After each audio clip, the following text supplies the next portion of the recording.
It is now 7:01, Tuesday, October 22nd, 2024, and I call this meeting of the Board of Education to order. Cindy, would you please call the roll? Arlandu, Here. Gonzalez Thomas, Present. Meadows, Present. Sliger, Present. Mathis, Here. Hilbert, Locke, Here. All right, next, and because I didn't talk to anyone in advance, I will lead us in the pledge.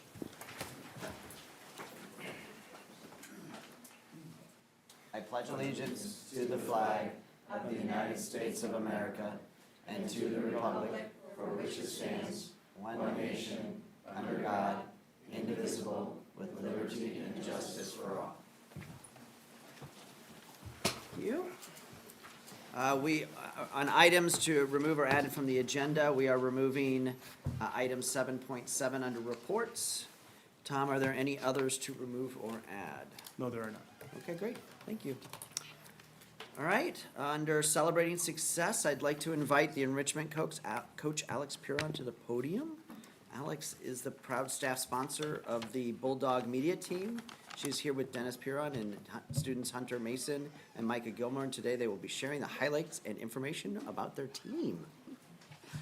Awesome. Getting removed. 7.7. Your slide. Yes. Thanks. Perfect. Thank you. All right. Hi, everyone. So those of you that don't know me, my name is Alex Puron. I am the Sports Information Director at Batavia High School, and then I also teach at Alice Gustafson and HC Storm, and I also coach Batavia girls basketball at the high school. So we're going to talk to you a little bit today about the Bulldog media team. That's kind of part of our athletic department, and then I'm going to let two of our student leaders talk for a little bit about kind of what they do, some of their highlights and all that. If you go to the next slide, please. So a little bit about the team. So we have 77 students currently involved on our team. It really kind of started up this year, so to have that number already is really exciting for us. We started with, I think, about 30 or so last year and really grew a lot more this year. There's a lot of different roles for our students on this team. So first one are broadcasters and camera operators. So they're really in charge of helping make sure the broadcasts run smoothly, operating the cameras on the field, up in the box, and just kind of making sure everything's going right. We also have photographers and videographers. So if you've seen any students at any of our sporting events, they wear these shirts on the sidelines, they have our passes, and they take photos and videos for social media, for coaches to use, to be put on Twitter, Instagram, kind of just for everything, our graphics too.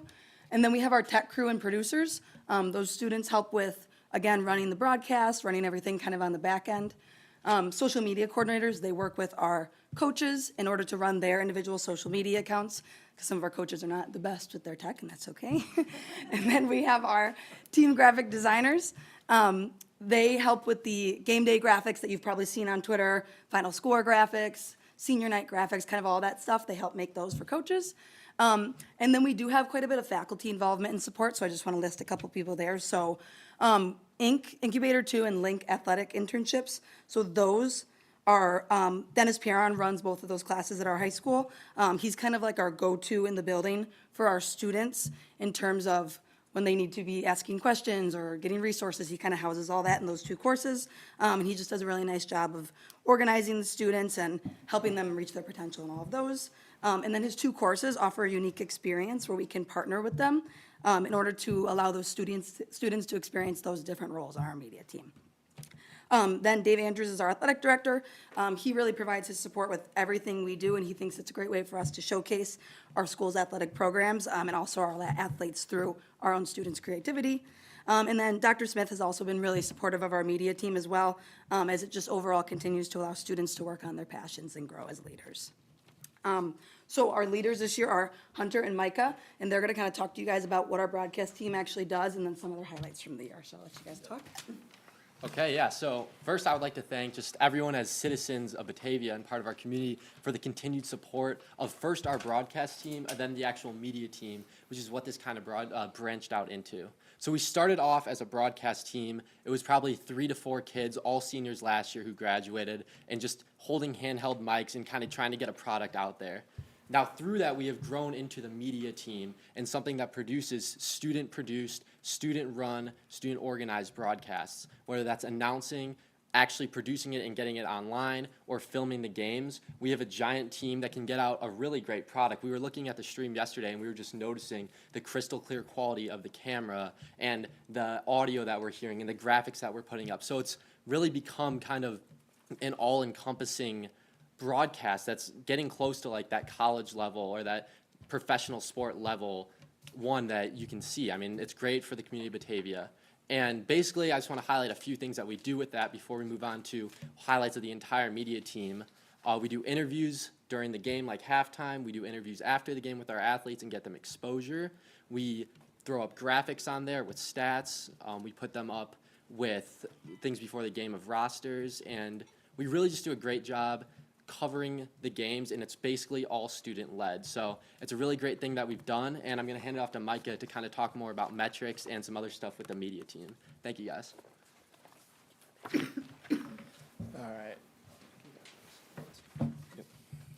right. So some things that we've had recently, multiple features with Huddle's Game of the Week. They're the company that we use their software through, and it works hand in hand with a lot of the film that the sports use, so it's easy to access. Some of the analytics we've had, total loads, so like the amount of people that have tuned in have been around 53,000. About our highest count was the St. Charles North at Batavia game. That reached about 6,000 people for viewership time. Our marquee game of the week was the St. Charles North at Batavia game.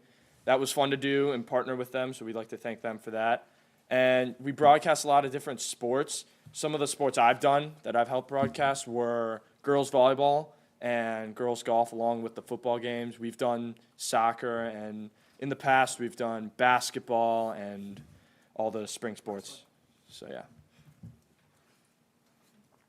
Some other stuff we do, we integrate a lot with social media, so we like to bring social media presence and promote the product through social media. We have a lot of people who are interested in photography due to the classes at Batavia High School. With that also being said, the video production helps us find camera operators for the football games. We collaborate with BATV this Friday. I'll be on the broadcast for BATV, so that's something that we're excited for, being able to collaborate with a great organization like they are. We're doing outreach to help senior citizens with these flyers that we pass around to the board. It's helped try and promote and make it easier for senior citizens who aren't as tech-abled as we are. And then the Distance Madness success, Hunter can tell you more about that, but it was a lot of success with track, and we got a lot of viewership with that. So I'll hand it back over to Hunter. Yeah, just really quick talking about that one. We actually got our highest broadcast ever on the Distance Madness event. It's a cross-country event. I think there's just schools from all over the state of Illinois that come to our field house and they run. And it's one of the biggest events, if not the biggest, for track indoor in Illinois. And I think we ended up getting 5,400, 6,000 viewers on that, which is pretty much unheard of for what we were doing for our track broadcast at the time. That was a really big achievement for us. And I think we're going to hand it back to Alex now and kind of wrap things up. Awesome, thanks, guys. So I'll just kind of wrap this up here, but overall, we feel there's so many benefits for students with this program. Obviously, the power of creative skills within athletics, but it also goes beyond that. This can be applied to real-world experiences and kind of lots of things like that. Mr. Kim is featured up on our board here, so. Collaboration and teamwork, these students are not only working with each other, but they're getting to work with admin in our building, teachers, and we think that's really awesome for them. Storytelling mastery, they're getting to tell story through their preferred methods, so whether it's photography, videography, writing, they get to do what they're good at and tell that story. We obviously see this as a career pathway. Sports management, sports media, it's exploding right now, so this is a really cool start for kids that are interested in that. And then obviously building confidence. Micah got to interview Mr. Kim over here, which is a pretty rare experience for high school kids. So lots of opportunities to be leaders and build confidence. And then just lastly, just kind of some of our goals for the future. Obviously, we want to continually improve quality and instruction for our creators. And then we want that increased exposure for not only the student creators, but also our athletes. It provides them with more opportunity for collegiate athlete experiences and things like that. And then opportunities for students who are interested in this career in either sports management, broadcasting, media, or digital marketing. We want them to have those experiences here so they can leave with that and carry that with them into college. And then lastly, we see this as a potential to maybe even build into a hands-on academic program at Batavia High School. So on our last slide here, there is a QR code. This is the link to our Huddle page. So if you have not caught a broadcast yet, please check out our games on there.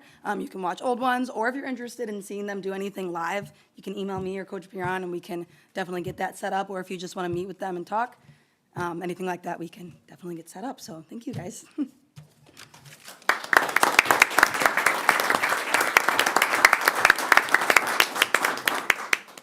Thank you very much. Anyone have any comments or questions for them at all? You guys? All right. Amazing. Thank you very much. It's nice to see something, and it's something we're going to kind of continue with the Celebrating Success. And I really love the fact that it's something I didn't know much about. So thank you for bringing it to us. Great job, guys. All right. Next, we have a approval of student ambassadors to office. So. I'd like to thank Danielle and Erin Kilberg and Joanne Smith for taking the time to meet with the students who applied for this role. I know both of our board members expressed how difficult this process was because every student interviewed presented a really amazing reason and highly qualified to participate in the program. On behalf of the administration and the board representatives, I am presenting Grace Nelson and Kaya Olberg as your new additions to the board ambassador program. We get to do the fun reading part in a minute, so get to that. So I will entertain a motion to approve the addition of Grace Nelson and Kaya Olberg to the Office of Student Ambassadors. So moved. I'm gonna let Danielle say so moved. Second. Somebody, second. Second. Is that Rob? But I so I moved. couldn't hear. All right, Rob will do it. Oh, she said it too? Oh. Yeah, everybody said it. Everybody's excited for it. So, motion by Danielle, second by Rob. Cindy, please lead us in a roll call vote. Gonzalez Thomas, Yes. Meadows, Yes. Sliger, Yes. Arlandu, Yes.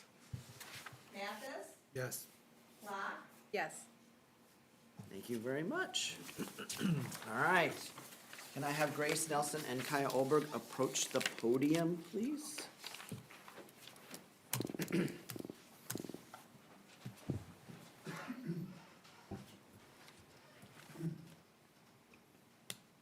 All right, so we will have each of you take the oath of office, and there's a copy that was given to you, so you didn't have to memorize the whole thing.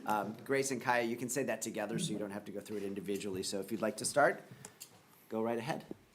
I, Grace Nelson, do solemnly affirm that I will faithfully discharge the duties of student ambassador for the Board of Education of Batavia Community Unit School District 101 in accordance with the policies of the Board of Education.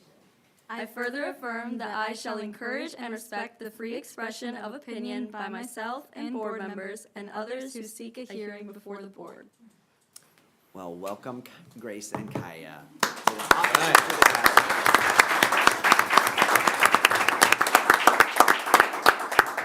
Congratulations. Thank you for volunteering for this position as well.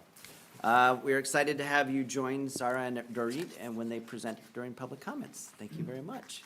It's gonna be a full podium tonight, isn't it? All right, welcome to the meeting of the Board of Education. If anyone wishes to address the board this evening, please see our recording secretary. To submit a form for addressing the board, please put your full name and address on the form. Do we have any for tonight? Yes, we do. Okay. In general, the board will not answer questions or engage in dialogue during public comment. This does not mean that we do not take your concerns or comments seriously. The board values active community participation in the district's endeavors and encourages people to engage with the district using appropriate channels and systems designed with your input in mind. Board members are not involved in the day-to-day operations of the district and cannot engage in business individually. If you have specific questions or would like to further engage the district, you may submit your questions using the link on the website, and the appropriate staff member will communicate with you. Our BPS 101 Communications Manager, Holly Deachman, will now explain the procedures for public comment and call up our speakers. Thank you, President Meadows. Speakers will be called up in order of form submission. We do have 3 submissions this evening. The first form received is the first person invited to speak. When your name is called, please come to the podium so that you can be heard. All individuals speaking will be limited to 3 minutes. The 3-minute timer will be projected onto the screen and will start once you're settled at the podium. At any time during this meeting, written comments may be submitted to our recording secretary, Cindy Rodriguez, at my right. Speakers should conduct themselves with civility and respect towards others. Our first speaker is Agnes Sleechneck. Good evening.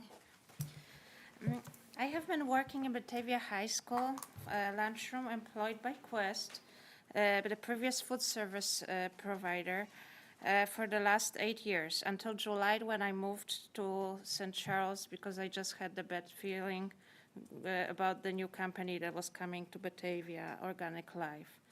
Now that the school year has started, I realized that I was correct to be concerned. The prior 2 years, I've been working at the coffee bar at the Batavia High School. The coffee bar was always busy, and boy, all those kids loved their milkshakes.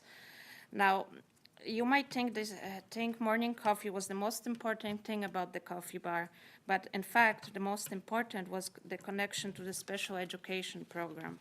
We help special needs students gain work experience and essential skills. The students would make drinks and milkshakes and take orders from the customers. They loved working at the coffee bar.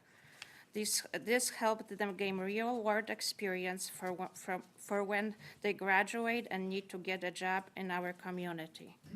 Before I left Batavia High School in May, the manager of Organic Life, Joe Arvia, has assured me that they would be keeping the coffee bar available so the students in Batavia Special Education Program could continue to learn essential skills.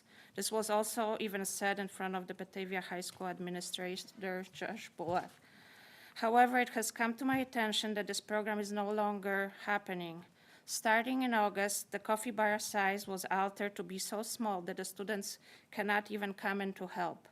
In fact, the coffee bar is completely closed as of right now and not running. I would like to ask Batavia High School to make sure this program is back and running. After all, these students will likely become future employees in our community. In fact, they are. I've been seeing them and working in Jewel and Adios and various other places. So that's the one thing I wanted to talk about. For 2 years I was working with these kids, and they did such a great job. Another thing I have to hurry up. Another thing I would like to make you aware of, Organic Life let go a vital employee to Batavia High School. Valerie Olson had worked at Batavia High School as a lunchroom manager for more than 30 years. She worked for many food service providers throughout her career in Batavia High School. However, last week, Val was let go. Now, let me tell you more about Val. She is one of the hardest working employee I have ever known. She was always at Batavia High School from 6 in the morning. Mind you, this job requires to be on your legs all the time, from unloading delivery in the freezer to working around the hot oven stoves. She did it all. She was an essential employee during COVID and made sure our community was well fed. Thank you, Well- Agnes. That's the end of your time.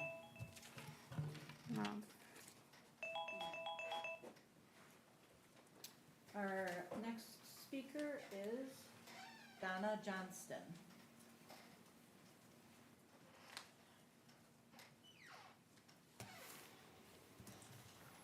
This is my first time to attend a meeting, so I was totally unaware of the procedure, especially the time limit, and I'm not comfortable addressing groups, but it came to my attention that a book was being taught, I believe, in the sophomore literature class called The Good Mother, I believe is the name of this book, and I expected many people to be speaking, so I'm going to be clearly the least prepared. But this book is incredibly, are any of you familiar with it? Are there any parents here of none?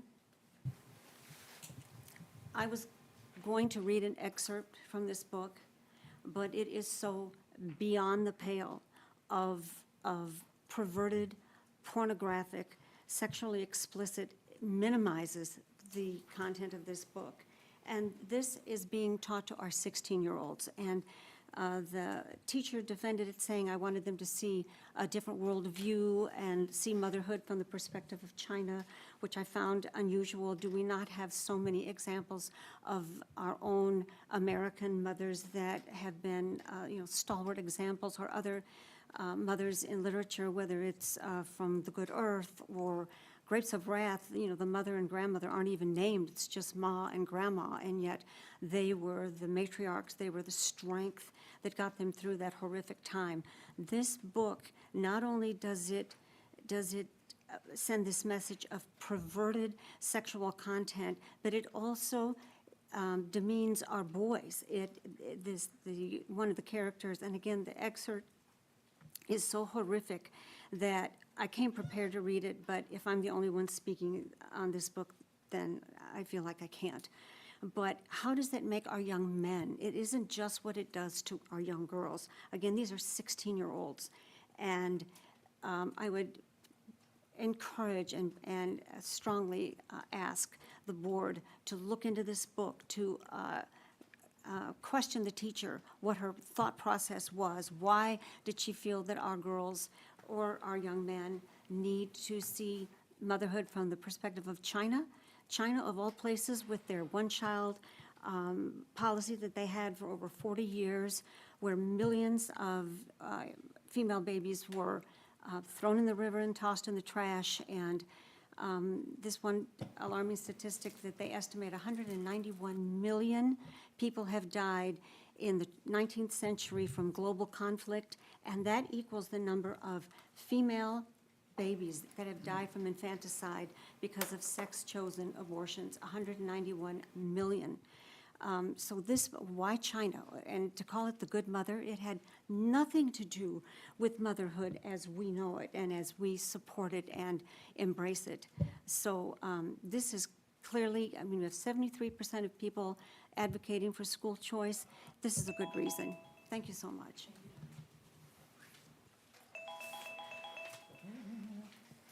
Our final speaker is Andrew Worth.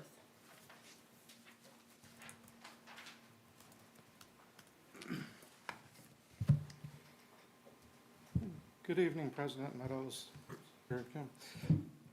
members. I wasn't planning to speak today either. I appreciate where you're coming from there. I'm sure most of you are aware by now that there was a hold at the middle school because there was a security incident today. You mentioned that you don't address questions and you won't respond. I appreciate that, especially in light of the fact that 20 seconds are gone already. Just a little bit of food for thought, some things to think about as we're going forward. I was told that if you have any additional information regarding the matter, have any questions or concerns, please feel free to contact the RMS school office at. That's the end of the email. There's no phone number. Now I know where the phone number is, so it's not really that big of a deal. What is a big deal is its attention to detail, and it's facts, and it's giving people notice. Some questions that I have, we were said when I came in and spoke with you this afternoon that there's an abundance of caution that needs to be undertaken in these circumstances. As I understand it, a spent shell casing was found in one of the classrooms. What I would like to know, and will address in writing further, is what time was RMS placed on a hold status? Who chose to do that? How and when were students, faculty, and staff made aware of the hold status, and by whom? For students that were, say, like in the cafeteria today when the hold was initiated, what were they told, who told them, and when were they told? What's the district policy for notification of students and parents when any action is taken pursuant to the EOP Quick Guide? Making reference to, there's probably one somewhere in this building. It's just a little guide that tells you in an emergency you can either have a hold, secure, lockdown, evacuate, shelter. Most people are familiar with something like that in some context. The district, being on the website, one of the things that it mentions is a hold. And it says students are to clear the hallways and remain in the room or area that they're in until an all clear is announced. I'd like to know when the all clear was sounded, what time that was at, who lifted it. I'd like to know if anyone was allowed in or out of the school or in or out of the room or area that they were in while the hold was still in effect. If so, who and who gave them authority or permission to do that? It seems like if there's a written policy, we should follow it. If it's safe for people to move around the school, then we don't need the hold. If it's not safe and the hold is in place, people shouldn't be moving around the school. Also, I shouldn't find out from my student in a text about this over half an hour before the district or the school lets me know what's going on. The Batavia Police Department was worse. Thank you, Mr. Ward. Thank you. That's the end of our public Okay. comment. Thank you, Andrew, Agnes, and Donna for coming today. All right, next is our BPS partners, BEA, Drew Ray. How you doing today, Drew? Good, how are you? Good, thank you. It's abundantly clear that there's an action-packed agenda for tonight's meeting, so I'm going to try to be brief with my comments. So very exciting, I voted today. On my lunch break, I went with my wife and we brought our daughter Leona and the kind lady that hands out the ballots. She gave Leona 2 I voted early stickers, which completely made Leona's day. It was a lot of fun. So if you'll bear with me, I'd like to geek out for a moment. It's probably the social studies teacher in me, but I still get butterflies in my stomach when I go to vote. And I was thinking about that as I was standing in line today. I'm always in awe that I'm able to take part in that democratic process and to know that there's other parts of the world where that is, that right, that privilege is not afforded to some people. Again, it's something I take very seriously. And voting always makes me think of my favorite part of the U.S. Constitution, the preamble. And if you thought or were wondering if I was going to read it to you, yes, I'm going to read you the preamble of the Constitution. It says, "We, the people of the United States, in order to form a more perfect union, establish justice, ensure domestic tranquility, provide for the common defense, promote the general welfare, and secure the blessings of liberty to ourselves and our posterity, do ordain and establish this Constitution for the United States of America." A more perfect union, that is a magical phrase to me. I look at that concept of a more perfect union as something to strive towards, and the institution of voting is accepting that challenge. It's a challenge to all of us that no matter what, no matter our differences, it is all of our duty to constantly try and do better, unless we forget that our Constitution was born out of compromise. If you know your history of the Constitutional Convention, they clearly missed the mark on some things, but this great experiment might have never come into existence were it not for that compromise. And maybe that's something, as a school district, that we can take away from the birth of our large republic. We're kind of going after the same thing, right? We, the people of Batavia Public Schools, in order to make a more perfect district, a lot of the founding still applies. Common goals, balancing the diversity of opinions and interests, compromising, collaborating. Musings of a social studies teacher on a Tuesday night, indeed, but a more perfect district is something that I think that we're all working towards. And speaking of democracy, on November 13th, the Illinois Education Association, along with labor unions from across the state, will head to Springfield to lobby state legislators in order to undo the Tier 2 retirement system. In a nutshell, the Tier 2 system means that educators, firefighters, nurses, and other public employees that started their careers after January 1st, 2011, have to work until the age of 67 to retire with full benefits. Our peers hired prior to this date receive their full benefits if they work until age 55 with 35 years of service. If you are Tier 2, there is also a drastic difference in the salary your retirement income will be based upon and on the cost of living adjustments your pension earns post-retirement. This model is not sustainable and it hurts public education. As a district, I think we're incredibly ahead of the curve in our collective bargaining agreement in terms of our approach to supporting Tier 2 educators. However, this system is causing many to switch careers or choose not to begin a career in education in the first place. So I would encourage anyone, regardless of age, regardless of profession, to go to fixtier2.com, that's the number 2, fixtier2.com, to learn more and find ways to take action. Thank you for giving me the time to speak tonight. Happy belated Banned Books Week. Go vote, go Bulldogs, solidarity forever with our brothers and sisters in Vespa. Good night and good luck. It's true. All right, I'm actually going to introduce Kevin, who I think is going to introduce somebody else today. So.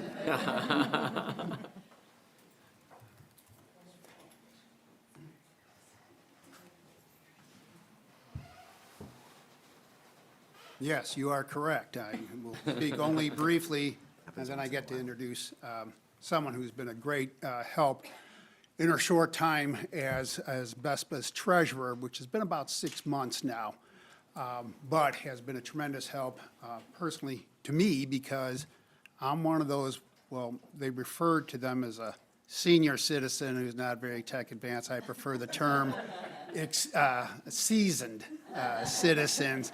But in any case, she works at Rotolo Middle School, where she is a great benefit to all of us there. Her name is Jillian Thorud, but she's our treasurer at BESPA, and someone I think and I hope you'll be hearing a lot more from in the future. But please, I'm going to introduce her, let her tell you a bit about herself and her family, and then we'll wrap up our comments from BESPA for tonight. Jillian. Hello, my name is Jillian, as he said, Thorud. I am the treasurer of BESPA. I also work at Rotolo Middle School. I'm the operations secretary there, so I do everything money-wise, which fits me well for treasurer. And then I also take care of athletics at the middle school. I am there with an excellent staff of people, campus monitors. I have an excellent 3 secretaries that I work with hand in hand. I could not ask for a more awesome group there, along with administrators. I've lived in Batavia for 5 years now. I currently live with my husband and my 2 boys. Actually, one isn't home anymore. They both attended Grace McWayne. My youngest attended Grace McWayne. My 2 boys attended Rotolo Middle School, not when I was there.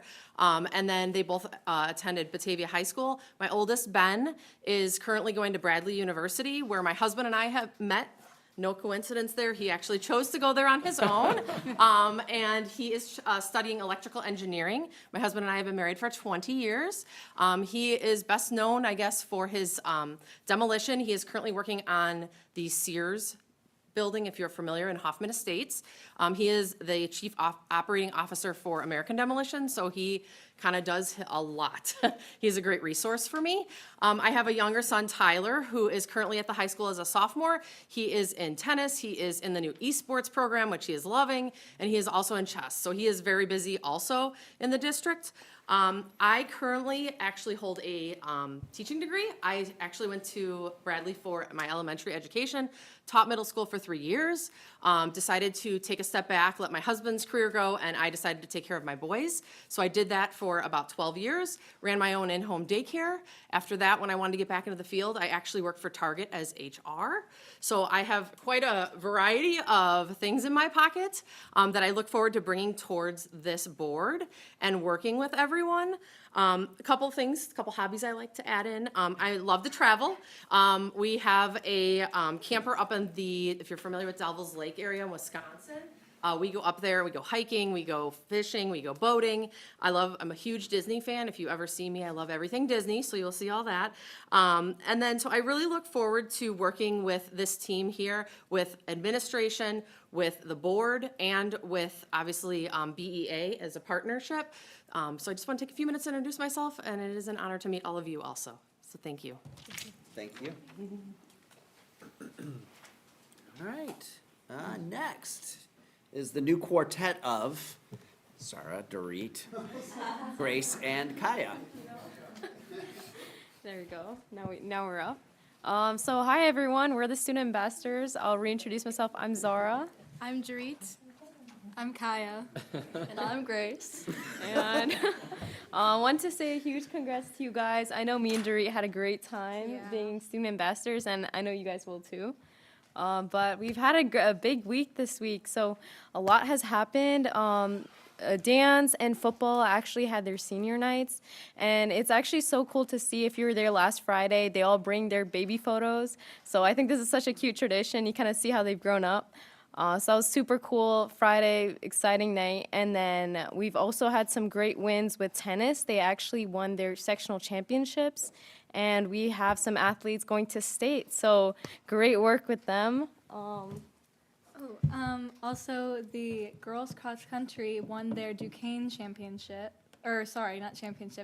Duquesne conference. And the middle school girls, their season just ended. The middle school girls got 6th in state, and the boys got 8th in state, which is pretty incredible. And soccer and volleyball also both had their senior nights, and they played really well. And then some things that happened last week was Best Buddy had a Halloween party where they had a pumpkin painting contest. And from the looks of it, it looks like they had lots of fun with a lot of artistic paintings. So yeah.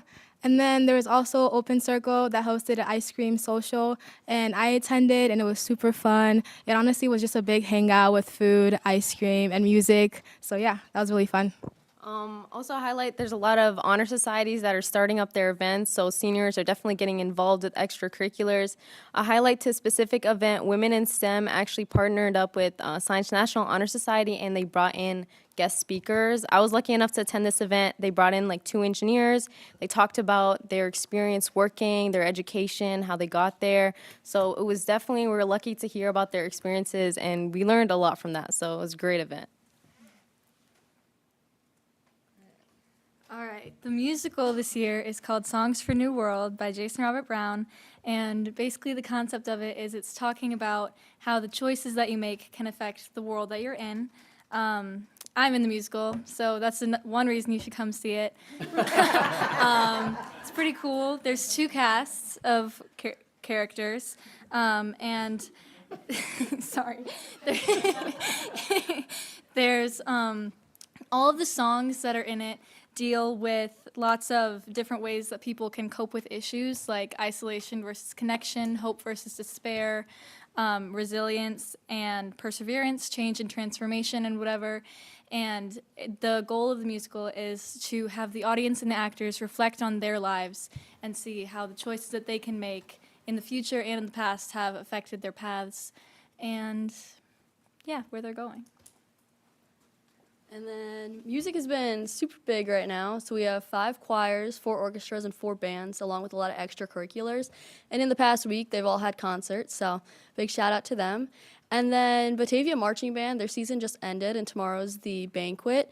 But they had their most successful season. So first at every single competition, and then at ISU, they got second in their class and 13th in state. So it's a pretty big win. And then we've won general effect at 3 of those competitions and best percussion.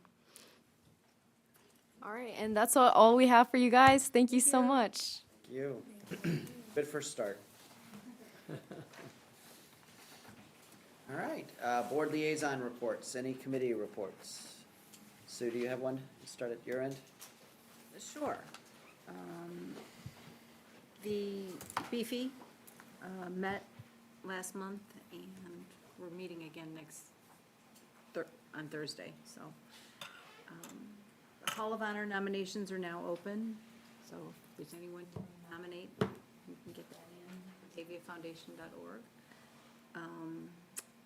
They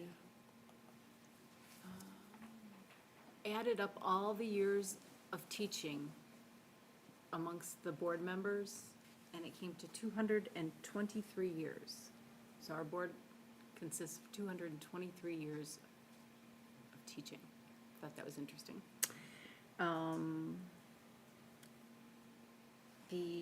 We are working on a Beefy funded scholarship. So not only the other scholarships we have, but the Batavia Foundation is actually going to be having its own scholarship going forward next year. And that'll be starting in January.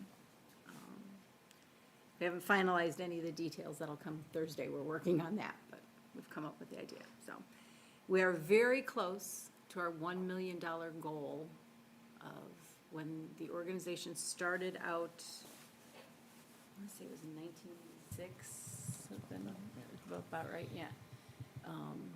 I think everybody had an idea of raising $1 million and kind of living off the endowment at that point. You know, that doesn't mean you're never going to fundraise, but that was kind of just the pie in the sky goal. And we're very close to doing that at this point. Some good news, I think Dennis was here earlier. Beefy acts as kind of a bank in some sorts. We hold money for some organizations around the schools, Chip In, the robotics, you know, we just kind of funnel money, we hold money. It's kind of a part of being a 501c3 charity. But Dennis's incubator organization recently got a grant from the Dunham Foundation, so he's been doing some work in his room there at the high school. And I believe Dominic got some money, yes? Yes, okay, I didn't know if I could talk about it yet or not. $9,000 ComEd grant for improving the fine arts, so maybe when you talk, you might want to mention something about that. On March 22nd of next year, we will be having our scavenger hunt, so we still will be fundraising, but going on with that. So that's about it, but lots of new things coming up. All right, thanks. Rob, you want to take RAC and capital? So, yeah, I mean, I So think top that $1 million. I won't be able to talk that, but I think Mark and Tony are gonna give like these awesome presentations. They're just gonna spend money. Capital project plan updates and enrollment projections and forecasts, so, I won't steal their thunder. That's coming up here later in the meeting. Okay. So, Plaque, they met in September, the October meeting got canceled. So just kind of went reintroductions to everybody. They updated some of the language. They talked about their retreat that they had, talked about the AI learning survey, updated their Plaque webpage, talked about the Institute days and the results, surveys that were back from the very first Institute day. And that was really about it. For the policy meeting, we went over a lot of policies. They're in tonight's agenda. So I'm just gonna touch on some of the ones. The 2.265, which is a big one, that's just a title change for the most part. 2.40, which is about board member, they just added infamous crimes to our board member qualifications in case anyone was gonna run again, or someone's gonna run. Yeah. 2.270, that's a brand-new policy, so you might wanna read that. 5.1 was just rewrote mandatory trainings to funnel them into 8 different areas. 4.8, they raised the max balance of the revolving fund from $500 to $1,000, Sue. You know, it's not $1 million, but it Okay. went up. There you go. 5.1, 5.2, 7.1, 2.270, 2.65 is a lot of this, the wording's changed. 7.20 updated pages 1, 4, and 5 to go with 2.65's wording. 7.1 page, that's about our vaccinations, and ours was more of a homegrown policy, and now we're using the press version of the date of when they should have vaccinations submitted, and it's only vaccinations. We also discussed that we will review procedures and exhibits that are not press, but that are homegrown procedures and exhibits. We'll review them as a board. Great, thank you. A lot of work, huh? Yeah, it was a lot. Yeah, a lot of work, thank you. Aaron is off on a work event, so you covered the policy portion for him, so. RJ, anything to add? No, the insurance isn't gonna meet until next month. Okay. You gotta wait. No. No, I mean, last meeting, we approved the changes to the insurance policy, so the message went out to the faculty about that, right after that, so nothing since then. Okay, thank you. Andy? I did not, I wasn't able to attend equity or, oh my gosh, I wanna say Plaque, 'cause that's what I was on last year, CAC, thank you. So I don't know if you would wanna present anything, is there anything that you feel is important, for equity? And Brad, sorry to put you guys on the spot, but I don't know if there's anything outside of what we'll cover in the agenda that you feel is important for the board. I just feel like, since I wasn't there, I don't really know the update. Sure. For the equity committee, I'd say that we were able to have a really deep dive discussion about how we want to, with a new strategic plan, move our committee's focus and work for the district, and how we want to also support our other existing standing committees, such as Plaque, RAC, and CAC, Student Services Team, and take a look at what the roles are with the equity committee there. One of the things that, and Drew, I'm trying to capture everything you and I have talked about with the committee, but one of the things that we also shared was how do we capture the momentum on gathering the student voices that we did in the spring, that work we did there, and keep moving that forward and build on that. So I think, we've been doing that now. We talked a little bit about Panorama Survey as an example of how we're trying to expand the reach of getting our students' voices into the front part of our work as a district. And so, we're gonna continue these conversations. We gave an update to our district coordinating council, which is the DCC, our new committee that was formed after the last BEA contract was agreed upon in 2023. And so gave that update there. Drew Ray and I are co-chairing the equity committee, and we're gonna bring our equity committee back together and get some updates and keep that working conversation moving forward. So that's the equity committee. In terms of the Curriculum Assessment Advisory Council, CAC, we had a day-long meeting, which sounds painful, but it actually was great. We had really honest, frank, great conversation around improving our team. We want to function at our best, so we had discussion around what we can do to improve our team. And then there's a couple of agenda items that the board will see tonight that were recommended to Mr. Kim and then on the agenda. Okay, thank you. I don't have anything further to add, so we shall move on to consent agenda. According to our board policy, we designate a portion of the agenda as consent agenda for those items that usually do not require extensive discussion or board action. The items are generally routine, recurring, and can be grouped together for efficiency. Steve, would you like to share anything before we take action? It's really kind of a choice if you want. I'm gonna share the agenda, or Thank the you. the Appreciate report that. with you, all right? 6.1, 6.2 is the approval of the September 17th, 2023 regular and closed session meeting minutes. 6.3 is the personnel report. 6.4 is the approval of our monthly payroll and bills. 6.5 is the destruction of our closed session recordings from March 21st, 2023.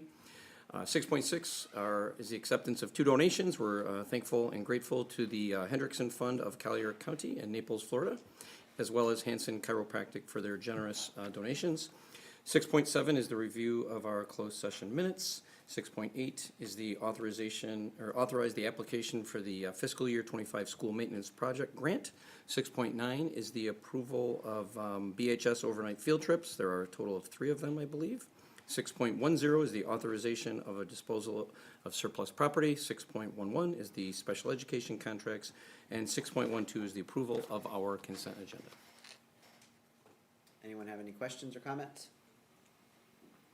All right, I will entertain a motion to approve all items in the consent agenda as presented.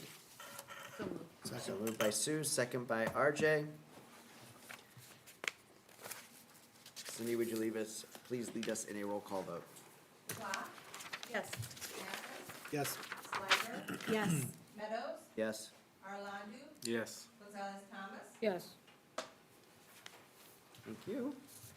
Reports. Tom, is there anything to share this evening under reports, or would you like to share the things under report? Sure, I'll be handling FOIA requests. Those have been presented to the board. 6 were granted, 1 was denied this time around. All right. Tony, treasurer report. Nothing out of the ordinary to report. There's a brief narrative of what's contained in the actual attached file. Thank you. Capital project plan, Mark?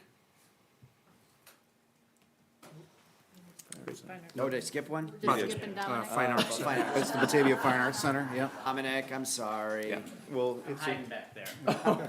My glasses, that count? You wanted to keep me really short, is Yes. what it was. Yes, any other questions that you have after the meeting, I'm happy to answer. But I'm delighted to stand here and let you know a little bit more about what is happening at the Fine Arts Center in the past and coming up here in the future. We have a robust internship program, which is, so it's a finite amount of time because we aim to get these students off of the internship program and hired. We want to be one of the first places that they work, especially in the arts, and we have everything from behind the scenes to hospitality and front of house positions. Whenever we're doing something, there are students involved with it. Some exciting things that we also have partnering with people around the country and into our schools is we have, next slide please, we have B-Twins coming, which they've been there in the past, and these 2 gentlemen grew up in Brazil, as they, quote, call it the slums of Brazil, where their father taught them how to create, make, and use string instruments, which has become their life. Every fifth grader in our district will come for free at a assembly to see that. Not only that, during the day, our video production class will sit in our new control room and stream out the event to any other classrooms that want to watch it live during the day. Not only that, I have more for you. That evening, the students have the opportunity to come back to an evening show for free with their entire family of up to 6, because some of us have large families. That is all paid for by the generosity of the Dunham Fund and ComEd Powering the Arts. So that is one of our great Arts in Ed initiatives this year. We have a second one coming up next month, and that is Take 3. And we will have all of our string players in the middle school and the high school attend a completely free workshop. And again, in the evening, all of those students and up to 5 other people in their family can come to the evening performance absolutely free of charge by the exact same grant. So as you can see, we bring in some national tours to provide an experience for our students. Every single one of them is run by and students work on. You see Paul Reiser there, the spotlight was operated by students. Spotlight's a little heavy, so they rotated. They rotated on and off who was spotting him. Jane Lynch is pictured there. She came in and did a great presentation too, and with our students. And then all of those other ones, we have work from students happening there. So let's talk a little bit about tickets. You know, how many people come through the Fine Arts Center? This is a general graph. Bonus points to anyone who picks out COVID in there. You can see, though, the general trajectory is going up. This is only for tickets sold. We don't have data on actual people who come to general admission and non-ticketed things, but we do see the impact we're having even larger because of our new streaming services as well.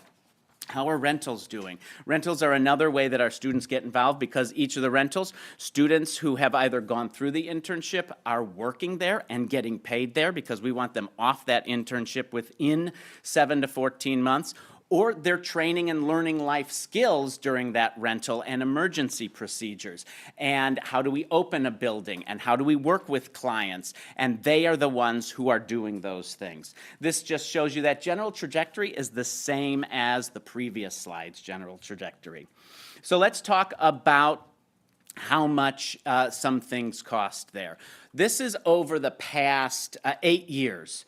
The total expenses were that my eyes are bad here, 5.1 approximately million. The revenue being approximately 4.8 in that time period, which means the total cost over 8 years was $290,000, when it should have been $1.2 million, because it costs approximately $150,000 each year, on average, amortized out, so as you go up, it gets a little bit more. But on average, each year, just for our district events, that's solely the district events that are here. So all of those other things I previously talked to you about are helping pay for all of that. So instead of 1.2, it's 290. Now let's see what else we do, because we're not busy enough. What we have is we are working on conference rooms around here. We designed and implemented the camera and streaming system in here. And that's the control room that I previously mentioned. And let's go to the next slide and just see a little bit, if you can play that video. This is a combination for you of how we offer things. This was our Heart by Heart national tour. This has the original drummer from the band Heart and the original bassist from Heart.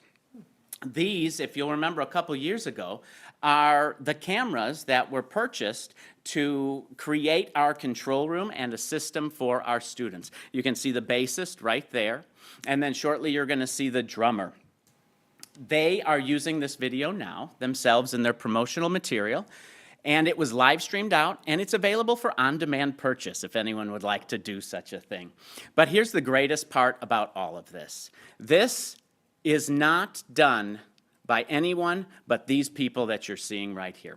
We have our series of interns that are working and learning on professional grade equipment that is in CBS Studios itself in California, and that is their product. That is on their resume, and that is something that they will forever get to say that they have worked on. So I think that's pretty incredible for them to be able to do that. And that's a little bit about what we're doing. Thank you. All right, Dominic, thank you. Anybody have any questions for Dominic if you want to ask him now? Okay, thanks, you. Dominic. Amazing. Mark should have gone up beforehand. How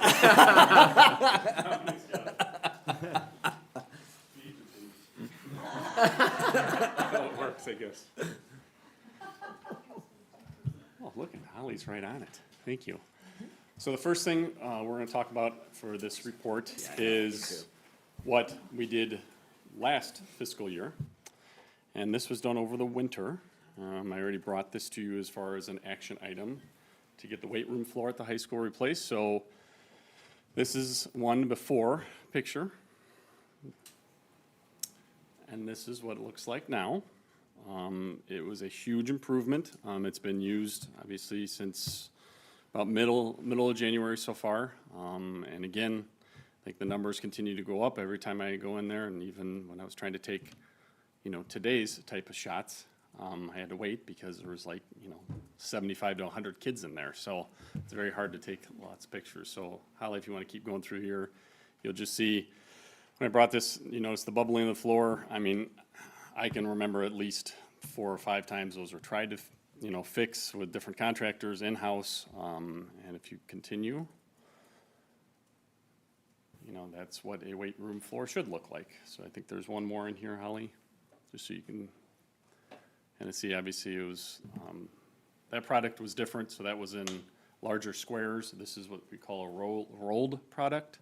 So it's in large sheets, basically large rolls. That's why it's called a rolled product. Then the next one on here is from this past summer. So the project, it's in, it was kind of, 3 different projects all together though. There was the field house exterior, the Batavia Fine Arts Center exterior, and then the field house interior. And this is, hopefully this is a before picture. And I tried to capture as best as I could what it now looks like today. So again, you can kind of just go through these, Holly. Gutters, all the gutters were replaced. And as you can see in here, everything was painted. Cracks were sealed. Basically just taking care of that shell. This is also a picture of, this would be the north side with the leaking gutters. That's not leaks. That obviously the concrete needs to be cleaned right there. But then we're on to the Fine Arts Center. This first one, I just made you aware of this Fine Arts Center with a couple pictures, but it's really hard to see when the tuck pointing is done and the ceiling is done. If you go to the next picture, it is in there. And then the next one will be a little easier. Most of you, if you sit in the stadium at all, and depending on what time, and if you look at that shot, that's what it looked like before, and this is what it looks like now. That's very important. That's 45-foot wall. And I know I said this, I presented this at RAC, so I know I said it at RAC, but there was daylight up towards the top of that, inside. So that has been fixed.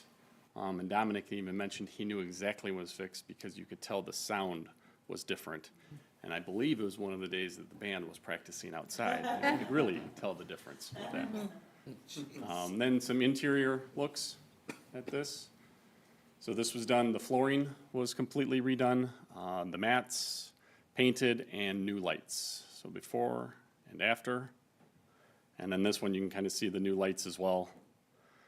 This is just a closer up of the in surface, so basketball, volleyball plays on that. So that is what the new one looks like. These are just some more pictures of before and afters.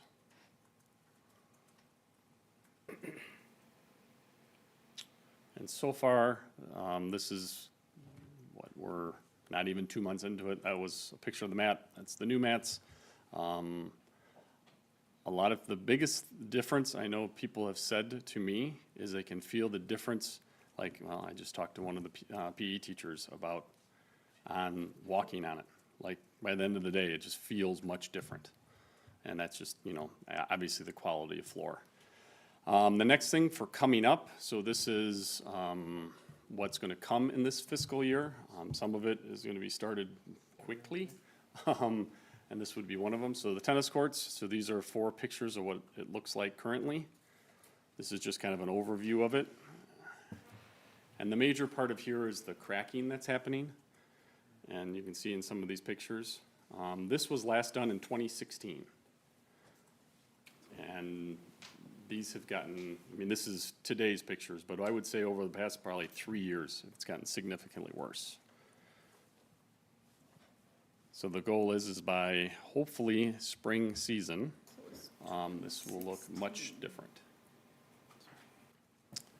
The next picture, or the next ones are, so I'm gonna talk a little bit more about HC Storm. So HC Storm, this project is part of really kind of one of the first major projects of Warm Safe Dry.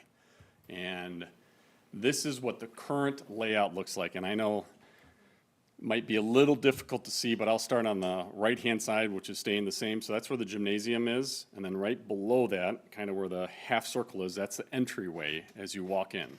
So you notice there you just walk into basically an atrium that leads directly into the cafeteria or into what is a kindergarten room and a music room, and then you would have to walk straight into the office.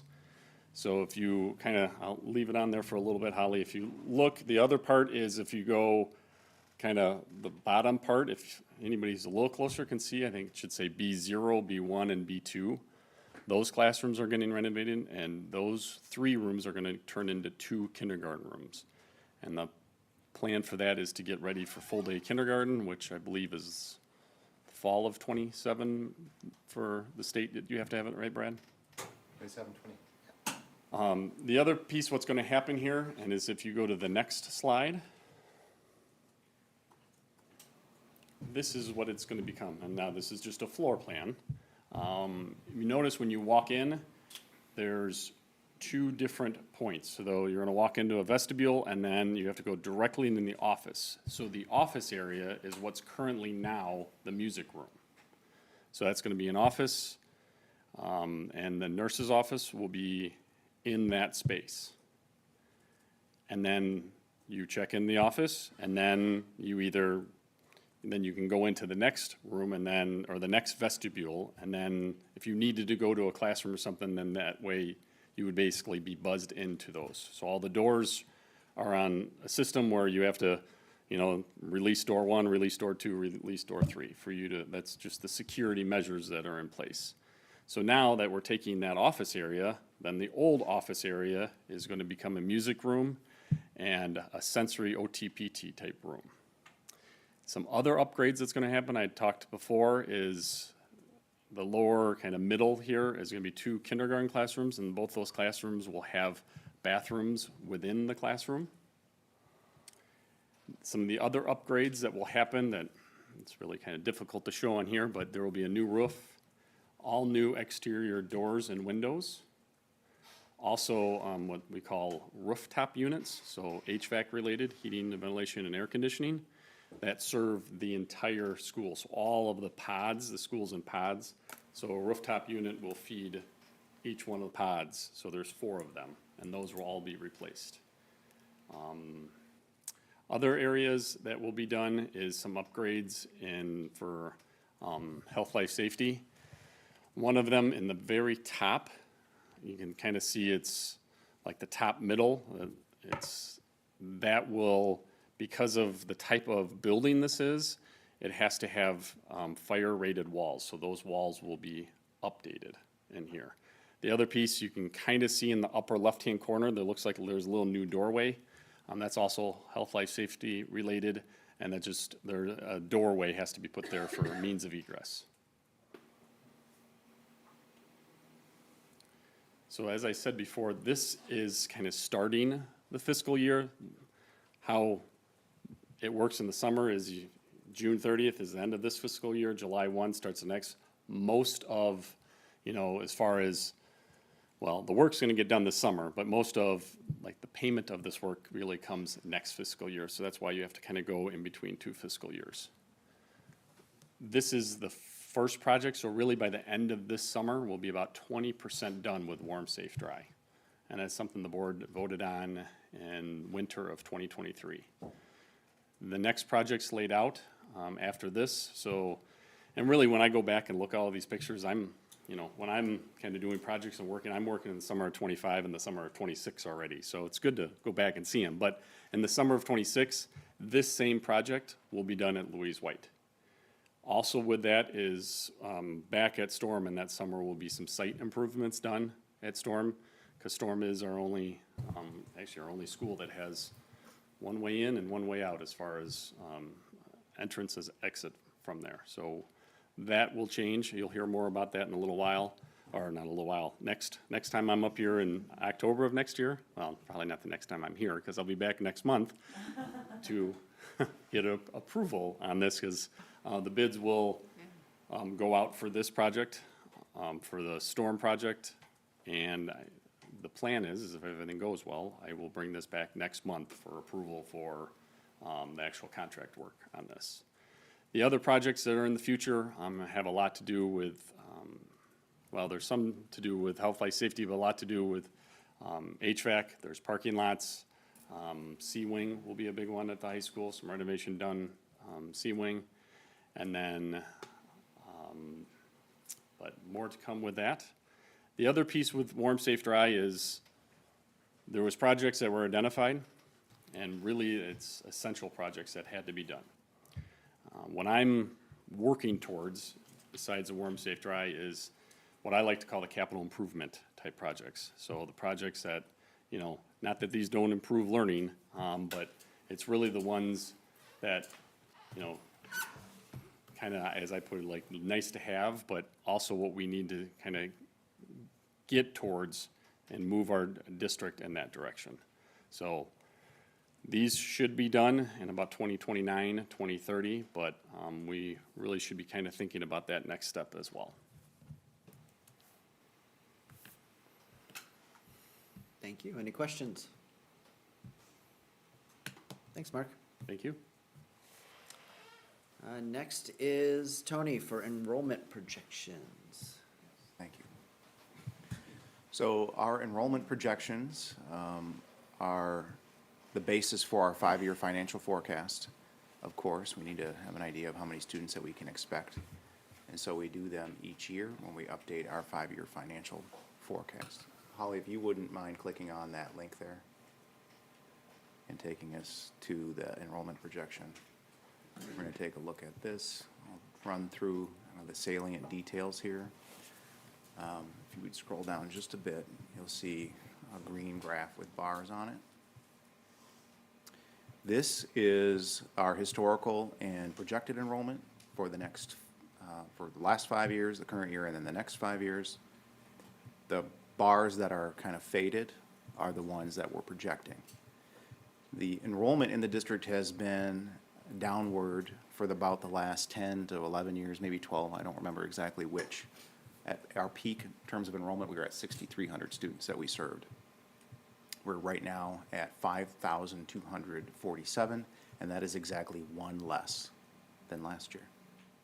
However, last year when I shared this forecast with you, we anticipated something like 80 students fewer. So there are more students here this year, 80 more, than we had otherwise expected. Now, that's one of the flaws with this approach that we use, this methodology for enrollment projections, because we are using the past to predict the future. And so, as Yogi Berra, I always joke about this, but Yogi Berra would say something to the effect of, like, this works until it doesn't, right? Because we don't have a crystal ball. We don't know how many kids are going to show up here. But we are using the last 5 years of that enrollment, those enrollment patterns of, let's say 4th graders that became 5th graders. We're looking at that 5th grade class. Are there more 5th graders here than there were last year? And we're looking at those patterns over the last 5 years to predict who's going to be here next year. We also look at birth rate data, so who was born in Kane County 5 years ago, and what percentage of those students over the last 5 years have shown up in Batavia schools. Enrollments are going down. Birth rates have been going down dramatically in Kane County. Birth rates were twice as much as they are today. And the variability in terms of how kids are born and who shows up in Batavia schools is varying more and more today than it has in the past. And so it's very challenging to figure out how many kindergartners we're going to have. But these are what we call our homeschool enrollees. So depending on where you live in Batavia schools, which home school you're assigned to, which elementary school you're assigned to, doesn't matter where you actually go, but where you live means that you are a resident of Batavia, you go to Batavia schools, no matter which school you attend, you're ours. That's the total enrollment. However, there are some students who might have special needs, and we cannot serve them in their regular home school. And so we have fewer students who actually attend our schools. There are about 70 to 80 students who we outplace because we can't meet their needs in our schools. So on the next graph, on the next page, we're looking at those enrollments. Please. What do you refer to students that are homeschooled? Homeschooled are generally not enrolled. So if you're a homeschooled student, sometimes you come to our schools for services, and you wouldn't be considered enrolled, depending on what portion of your day that you're coming. Sometimes you can be partially enrolled, and we would count you as a fraction. I was just, Yogi Bear would wonder why Yogi Bear would wonder. homeschool students are not listed on the homeschool list. That's funny. I never thought about that. Just asking, Yeah, Tony. homeschooled and home enrollments. Yeah, our definition for home is just a little different, but Okay. that's a pretty keen observation. All right. Yeah. Might need an asterisk there. I think that's a good idea. I'll put a footnote there. This contemplates serving schools, as I mentioned, and this color codes elementary, middle, and high, and you can see there's variation in there. So as our enrollment has declined, it's obviously, it hits the high school last, and we're just now seeing the declining enrollment over these last 5 years hit our high school, and we're seeing that, our enrollment at the high school for many, many years was roughly about 2,000 students, and we're seeing that kind of stabilize at somewhere around 1,600 students. And that's about a stable enrollment. So on the prior slide, we see that stabilizing enrollment. We don't see declines anymore. We're seeing enrollment equalize, but it does fluctuate between the levels. So whereas in the past, when we looked at our financial forecast, we're saying we're losing students, therefore to maintain the proportions of staffing that we've been accustomed to, we could shed staff and still make do. That's not the case anymore. We're very near stable enrollments, so we cannot anticipate any more fewer staff members. It's gonna be roughly the same, and staff members may need to be reassigned or moved between different different levels, but the overall FTE in terms of staff should stay the same. And when I say reassigned, I don't necessarily mean, we're pulling out a teacher and saying, you've been teaching at the elementary school, it's gonna be great when you're teaching next year seniors at the high school. Obviously, we're not doing things like that. It would be a function of attrition and, where staffing are. So we don't expect people to necessarily have to move, although that is a possibility.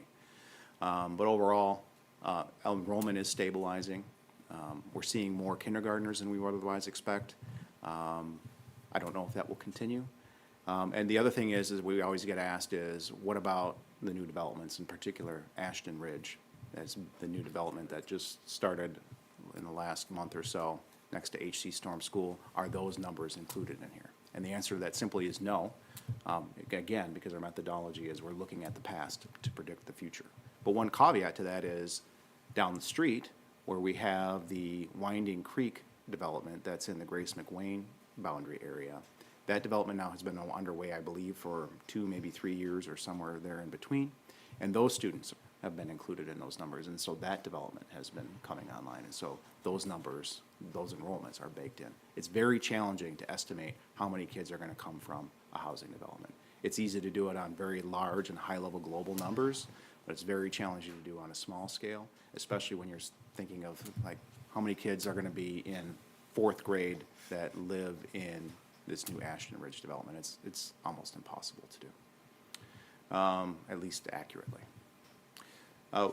Some more information here about student demographics and exits, but I'll let you read that. But aside from that, unless you have questions about enrollment, we can move on to the 5-year financial forecast. I have a quick question. What's the mobility mean? Mobility is just a function of the number of students coming and going from our school district. So it includes both new students enrolled this year and students who left. And so it's just a percentage of our overall population that came or went from our school district in the last school year. You're talking about our enrollment is stabilizing. What's the retirement class look like for educators this year? Do we know how many are gonna retire? Good question for Steve. Yeah, it's probably like 8 to 10 at the max. Nothing like last year. It's kind of back what it's been traditionally. Although I do have a couple of appointments coming up, so it could grow a little bit. So not necessarily maybe having someone move, but just maybe not filling a position. Right. Other questions? Yeah, I just thought of 120. Do you have, and maybe you don't know this, but do you have an idea, is this like that lower trend and then the stabilization, is that our surrounding districts, is that also what they're seeing too, or? Every district has different circumstances that they face, but I would say the vast majority of school districts, the majority of school districts are seeing declining enrollments unless there's something different going on in those local communities. And predominantly, that's the case in Kane County. And a lot of that has to do with birth rates, and it's not even an Illinois phenomenon. It's a nationwide phenomenon. Yeah, U46 has declined greatly. Their enrollment has gone thousands of students, and so they've been talking about what to do with some of their buildings now. One interesting factoid, by the way, too, to add to that, is that Chicago has seen declining enrollment for, I want to say, 20 years, but in the last 2, they've actually seen an uptick in enrollment, which is strange in terms of what they have been seeing. So again, Yogi Berra would say, it works until it doesn't, so. All right, barring that, then we'll move on to the 5-year financial forecast, and Holly, if you just hit the back button there and click that, yep, perfect, thank you. We're gonna take a couple of different looks at our finances and try to think of it, I guess, in terms of maybe your home finances. The first graph really looks at the net amount of money, scrolling right down. The net amount of money that comes into and out of your bank account over the course of a year, just in terms of its volume. And you see people usually get startled here when they see this. They're like, whoa, there's a massive deficit there. And there is. In 2026, there is a massive deficit, but it was planned. So last year when the board adopted Warm, Safe, Dry, we committed some $55+ million to keeping our schools warm, safe, and dry. And the ways that we were going to finance that are twofold. One, our operating revenues that we get in a given year. We're going to pledge more and more of that money, about $5 million right now each year, toward financing those projects, and that growing at a considerable clip at 15% per year. And fund balance. And so where that 2026 deficit is driven by is the operating contributions for capital projects in that year and transferring fund balance to the capital projects fund to pay for that project. We're going to start work on HC Storm School this summer. That's 2025, the 2025 fiscal year.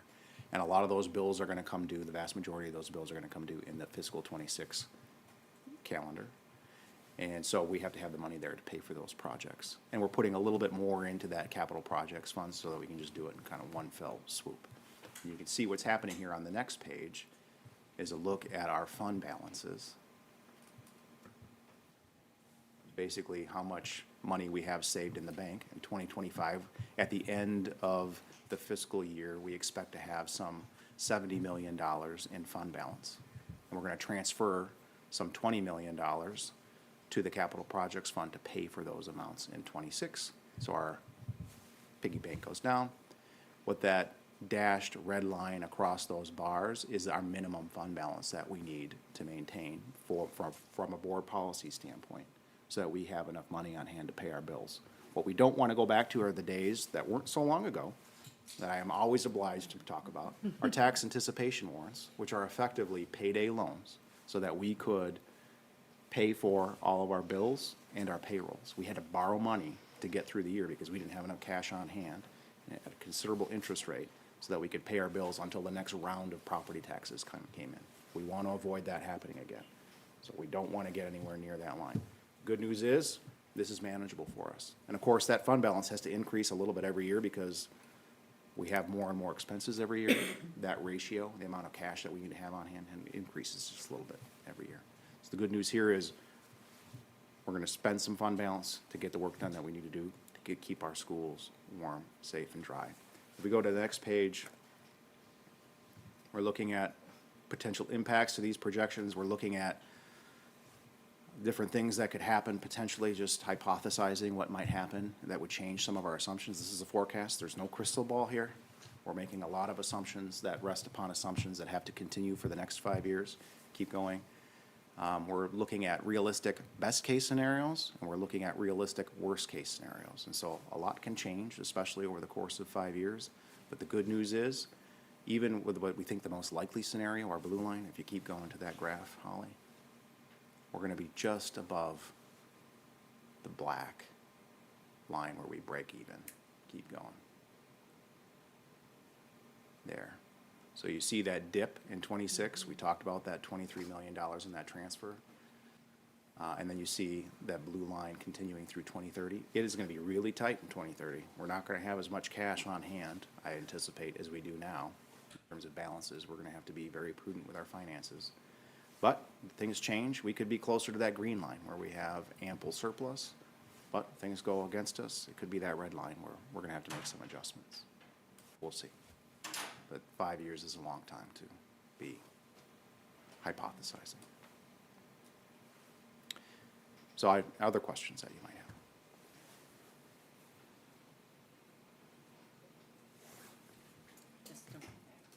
Yeah. By the way, this does include, we're gonna, as Mark alluded to, with the classrooms at Storm, kindergarten, and bringing on full-time kindergarten, we're going to have to hire more kindergarten teachers.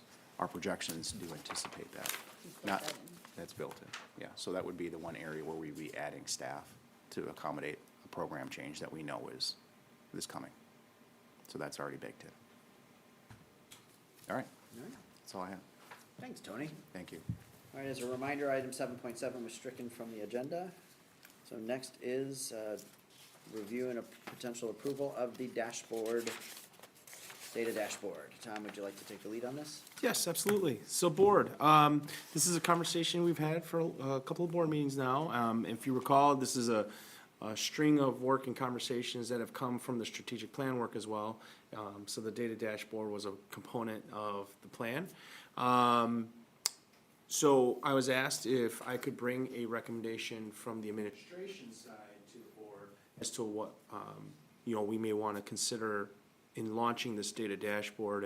And given the options that have been presented to you, we are recommending that we move forward with the Panorama blended with the 5 Labs data, which would be managed in-house by our district staff as a starting point. And I believe you've had an opportunity to see that the Panorama model, which is the new survey tool we're using for SEL work with our students, features a dashboard that resembles those of some of our other proposals that we interviewed that Holly was able to explore for us in research. So that's our recommendation, is to go with the Panorama model. That's also gonna blend in 5 Labs. If you're wondering why 5 Labs, there are some components of that data that are like under strategic priority 3 are not data that's gonna be captured by Panorama. Those are data that some of our leadership team is going to have to kind of pull together on their own, and then we'll use through 5 Labs and some other tools that we'll be presenting on the dashboard, such as operational uptime, something Dave has talked about before when presenting to you software upgrades for approval. Those are some of the components that some of our ops teams are gonna continue to monitor and look at. All right, so does the board have any questions for me or the administration or for each other? So so the dashboard will be presented to us, I forgot, was it every quarter? The dashboard at the moment, we had talked about doing biannually, so. Biannually. This coming December will be our very first time of, rolling out a conversation around our data, and we hope to have the dashboard completely ready and built out.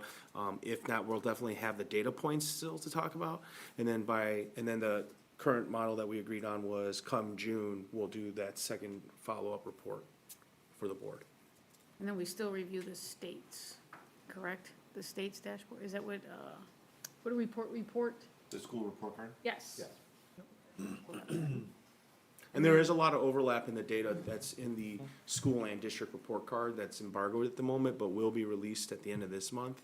A lot of those data points are a lot of overlap that we've talked about in our strategic plan work, so. When you're saying it's gonna be reported to us, isn't the dashboard gonna be updated weekly, the data? Yeah, but we'll come here to talk about it. Oh, okay. As an entire Alright, board. that's right. Yeah, That's right. everybody will look Alright, at it, just but wanna we're make gonna sure. actually talk about it. As a And then they'll top- have a counter, As a topic, okay. Yep. people that go in and look at our data. I don't think we'll display that on the page. I'll let you know. Thank you. Big giant banner. 7, 8. Yeah, I think my big concern with the 5 labs was kind of the static imagery that went along with it, and I think that's kind of what we've had in the past. And, you know, based on feedback and what I know about it, I didn't think it was very user-friendly. After meeting with Holly and Brad, you know, them demonstrating the panorama version, the advantage to me is it kind of gives the user options to look at the data. And I think that's very important, rather than just having like static images. Now, I know you just mentioned, but we're gonna have some of those 5 lab static reports initially, but as we talked about, I'd like, you know, eventually for us to get away from that and just use Panorama with their reports in the system. But we gotta start somewhere. This is a good place to start, and we're gonna learn a lot as we go through here. Any other questions? Otherwise, I will entertain a motion to approve a data dashboard created using Panorama and 5 lab programs at no additional cost to the district. So moved. Motion by Raquel, second by Danielle. Cindy, please lead us in a roll call vote. Rock, Yes. Mathis, Yes. Slifer, Yes. Arlandu, Yes. Gonzalez Thomas, Yes. Meadows, Yes. Thank you. Next is the review and potential approval of the district management group to conduct a district and board audit.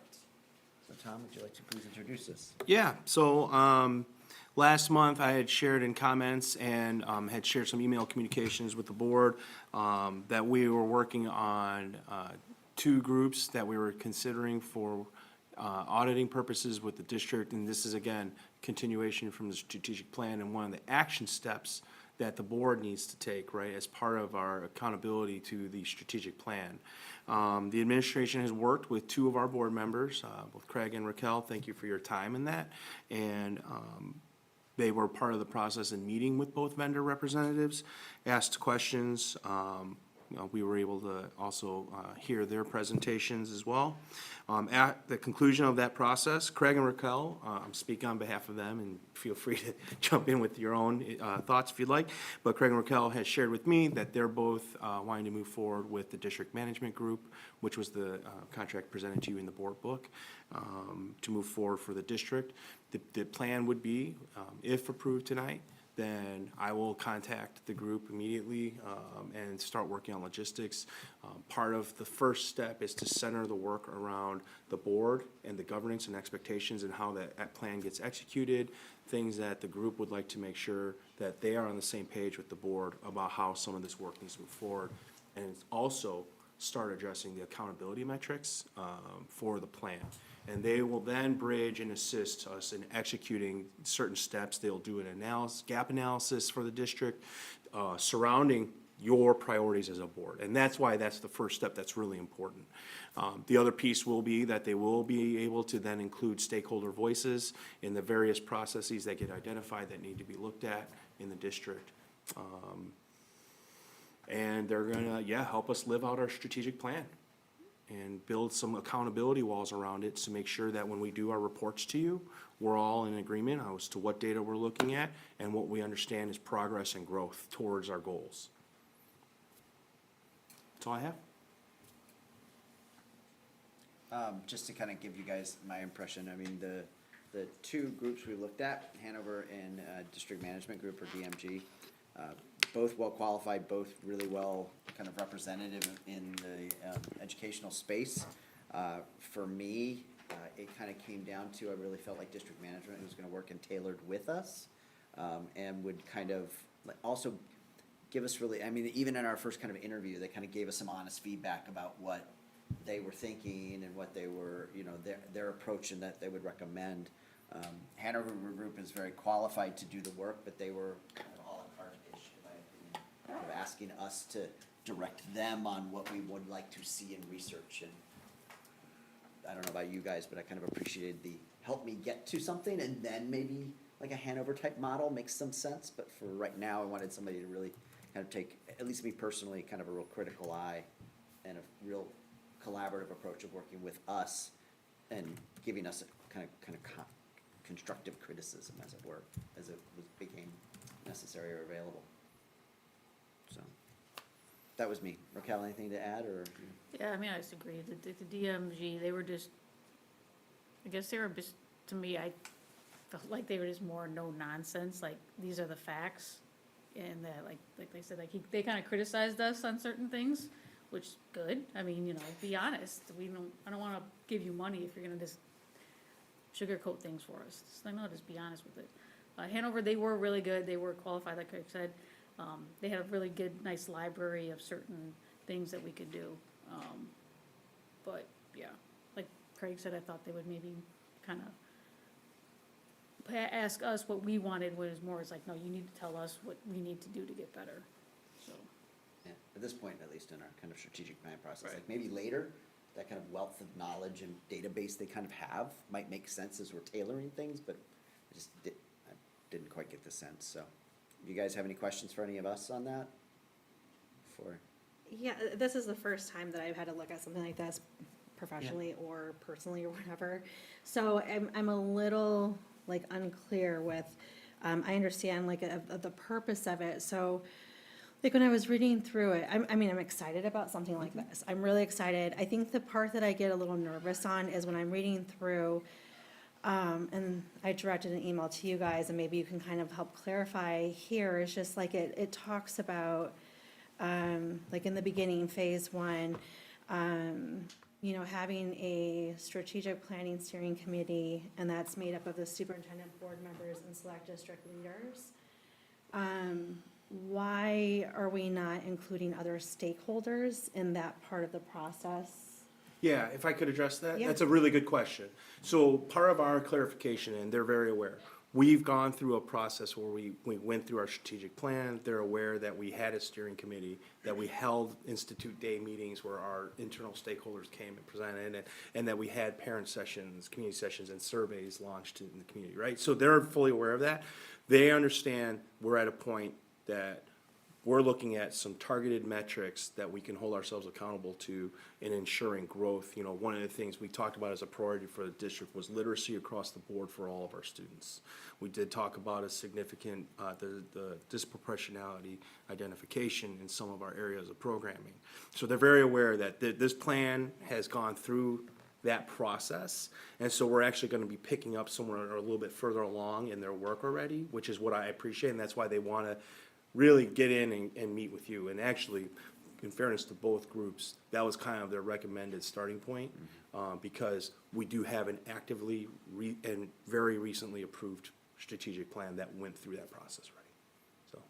So when we're starting off, is this coming in and just working with the board on what we're understanding of this and what our vision is? Is that, I mean? Yeah, I think I think you just captured the word vision. Which is a part of that. They need to see as a board where your understanding is. You know, they're gonna also explain to you what their work is and how they go about it. There's a gap analysis that they perform on a district, and they take a very, as Raquel kind of shared, there's an approach that they take that will be focused on research and data and the facts. And then they'll get in. They are going to be on site. That's part of their work, so there'll be some remote meetings, but there'll also be on-site meetings, and there'll be an opportunity for people to start working with them as they start looking, but they have to start here. And I think that's kind of one of the things I tried to emphasize during the strategic plan. Our proposal came from a body of voices, and in the end, we did what we set out to promise to do in my very first month on the job here in this district, was capture as much of a collective and collaborative voice of a strategic plan for you guys by May. But remember, I said, you might vote on it by June, because it was a big body of work, right? But what my promise was, I'll try to get this to you by May, so you can begin considering what you want to do with that plan, right? And so now that that's gone through in June, they're gonna come in as part of that action step in our strategic plan to start talking about where our goals are, our priorities, and start executing that. So this isn't like the same steering committee that we were dealing with before? No. Okay. I think that's why I was getting a little confused, because the steering committee was made up of a lot of different stakeholders. I had an explicit conversation with them about that, and they Okay. absolutely understand that. Okay. Yep. Okay. Good question. No, I think that was a good question. Anything else or anyone else? Just give me a minute, please. Yeah, that's fine. Take your time. Thank you.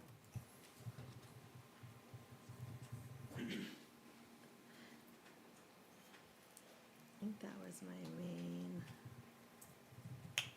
my main thing. So with their, like, the phase two, are they, I understand, so we're going over the strategic plan that's in place. We're going over like what our abilities are, what our accountability should be, and then we're kind of moving that on so that, is it so that our goals can be figured out? I mean, is that what, are they part of that process?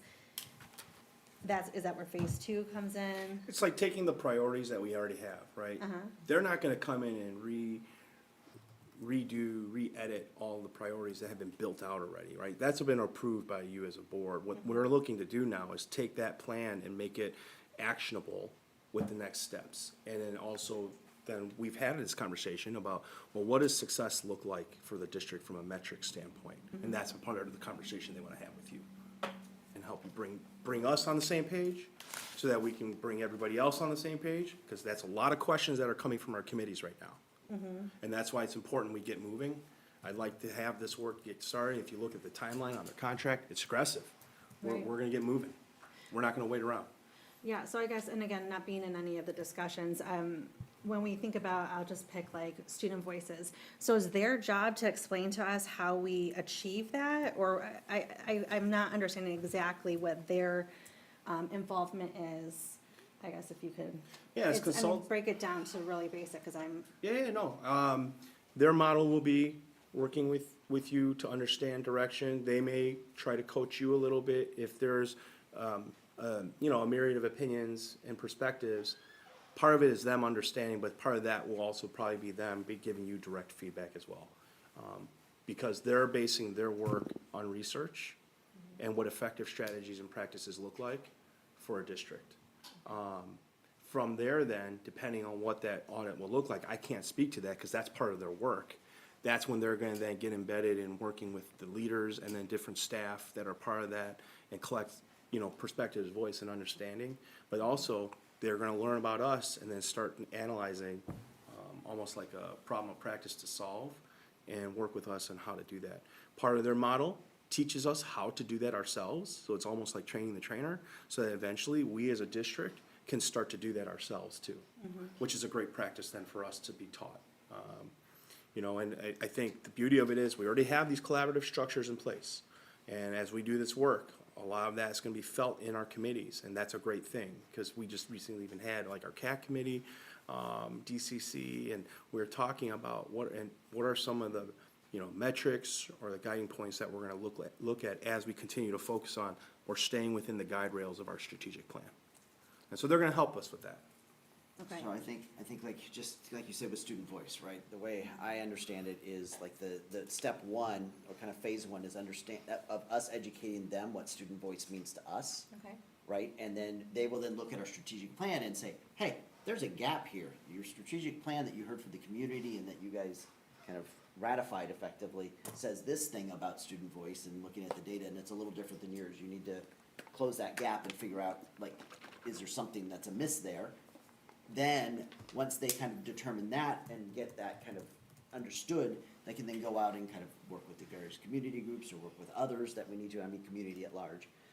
And then the step, once they kind of identify that, they would report to us on what they found. And that's that gap analysis of what the space is. Step two is then being able to solve whatever things they come up with or issues they identify. Right. So that we can move forward with action. And that's kind of like what I was thinking, but in this report, it doesn't really, that's why I was asking about community feedback, because it doesn't really define who the community and stakeholder is.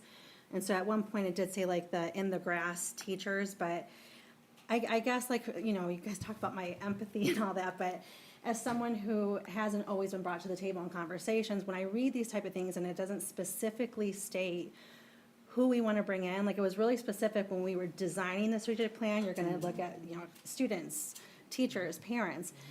This does not say anything to me beyond our board and the higher level admin. And so for me, that just gets a little problematic when we are looking at possibly shifting things and that for us to be collaborative all the way through. And I think what you were saying is that we might possibly have to work with different stakeholders, but it doesn't say that in there. I'm just a little nervous on But that it's part. in our plan. Okay, but It's not, already in the board-approved strategic plan but to it's do not that. their work to do it though. Right, so they're helping us find ways to make sure we can execute our strategic plan. But So- not with talking to the community though. Yeah, but, I'm trying to find, like, I use an example here. You know, if we're looking at, any one of our curricular programs where we have staff and students involved in that, and they look at our structures there and start looking at the data we give them, right? They're gonna look at our dashboard, they're gonna look at our data with us, identify some of those gaps. They'll process with different stakeholders and voices, and then at some point, they'll provide us what their thoughts and recommendations look like.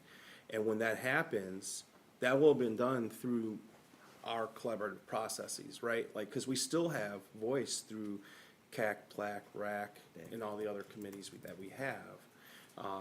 We still have, for example, the equity committee that's used last year as an opportunity to start getting student voices, and we're talking about trying to find ways to continue that momentum that we have. So I think, I don't want you to mistake that any of this work is redoing the strategic plan, which was built with all that voice, because you gotta keep in mind, this step is actually because of the strategic plan. So it's helping us to just take an audit at our curricular programming, structures that exist in the district, and find those gaps. I guess my specific question was that they're not working with the general, like the community at any point. They're just working with the board and with admin. They're not really like, oh, we want to see there sounds like there's a gap. We need to work with the community for whatever the case might be. They're not doing that part of it. It's not, again, it's not specific who stakeholder is in this report.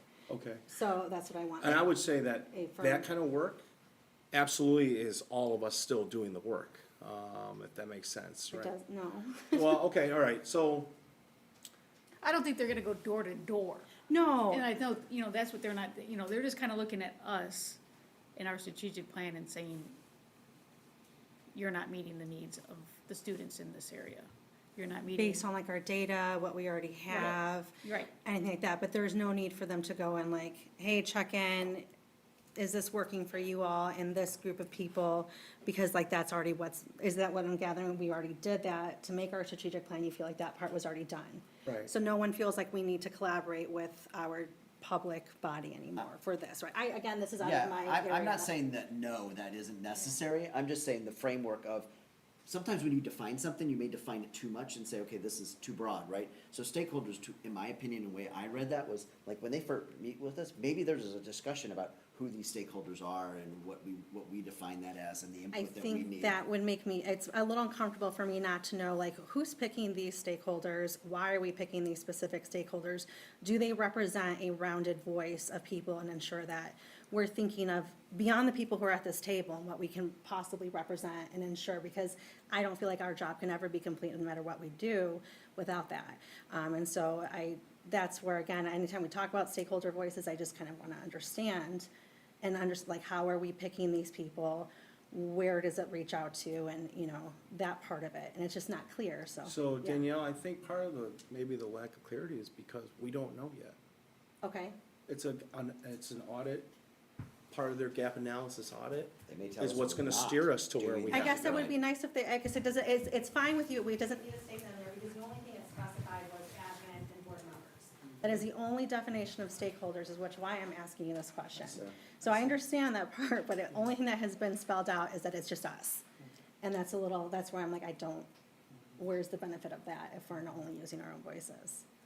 So you are saying that depending on where we move, it just kind of might vary. I think there's an opportunity there for that, and if they come back and say, well, that's a different level of service, then they have an opportunity to talk about that. You know, goals shift sometimes as you discover your shortcomings, or that a need for more voices in the room may allow that to expand if it's, as a board, we deem it necessary. So, is that concern alone enough for you to kind of pause on it? I mean, we're gonna do a vote tonight, I just think or you're just saying, hey, we need to keep that in mind as we move forward. Yeah, definitely. I'm very excited. I think that thank you for sitting down on that, but that's a part to me that stuck out to me, specifically. And I, did try to have a couple community convos, just say maybe it's just a me thing because again, of what I experienced, but I think that stuck out to be who are the stakeholders? And do you go to the public, or is it just an admin and board thing all the way through? What is it it's a little unclear. So I was just a little uncomfortable, but it's out there, but I think it's a great thing to look at. So no, I don't want to hold up voting for that, not at all. Thank you. Thank you. Thanks, guys. Any other questions? All right, I will entertain a motion to approve District Management Group to conduct a district and board audit from October 2024 through March of 2025, with the fees totaling $100,000, barring the need for rework, which will be determined and priced separately. So moved. So moved by, who was that? Sue? Second. Second by Rob. Cindy, please lead us in a roll call vote. Gonzalez Thomas, Yes. Arlandu, Yes. Meadows, Yes. Steiger, Yes. Mathis, Yes. Locke, Yes. Great. Thank you. Motion passes. 8.3, amendment of board policy. So Raquel and Tom, Raquel, you talked a little bit about this, I think. So you guys want to do a real quick intro, or? Yeah, Raquel actually covered it earlier Right, in her so- report. So this is a title change. The title change is due to the requirement of the broadening of the capturing of groups that qualify under this protection. And so we're just asking that the board reflect this update to mirror the statute's change in language. Any questions on that?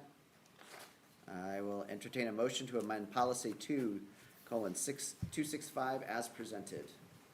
so moved. So moved by Danielle, Second. second by Raquel. Cindy, please lead us in a roll call vote. Mathis, Yes.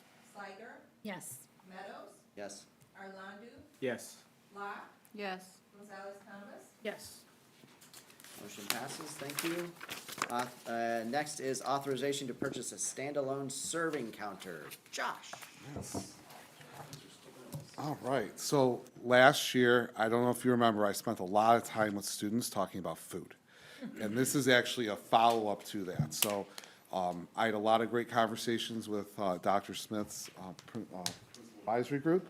And one of their number one concern was lunch is not long enough. Make lunch longer. So it didn't really make sense for Dr. Smith to have to do that. So what we really focused on this year is making the experience of getting lunch quicker, therefore making their social time longer. So one thing that we've done already is we've adopted scanning IDs at the high school, which is making the lines go quicker, but there's still only 3 points of sale, which makes it, you can only funnel so many people through. So the purchase of the standalone counter does two things. One, it allows kids who just want to get like a water or a bag of chips, they don't have to go through the main cafeteria line to get that. They can get what they need and then just get about the business. But the other thing that this does is it allows the Lunch Ahead program to continue to service the students without having them go into the main lunchroom.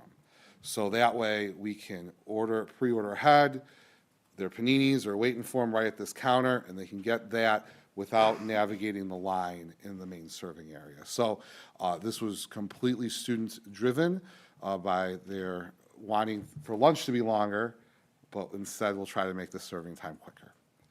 Any questions?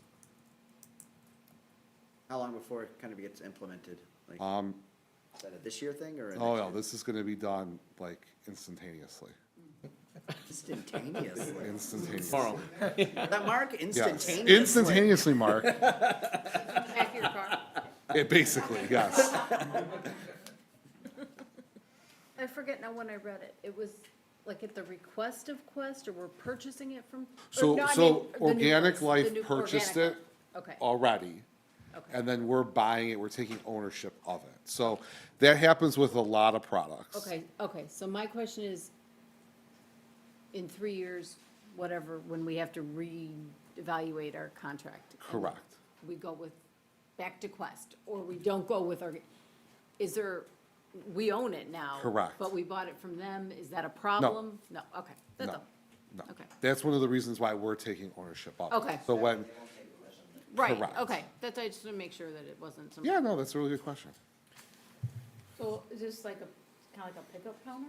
It's a pickup counter. It also has a nice spot for like pizza to be served out of. It's really just a way to get quick service food without going through the main line. All lunch ahead orders will go through this line? Yes. There, are we just shifting from the main cafeteria line to this new single-serve counter? Are we gonna have to start having delays in this area?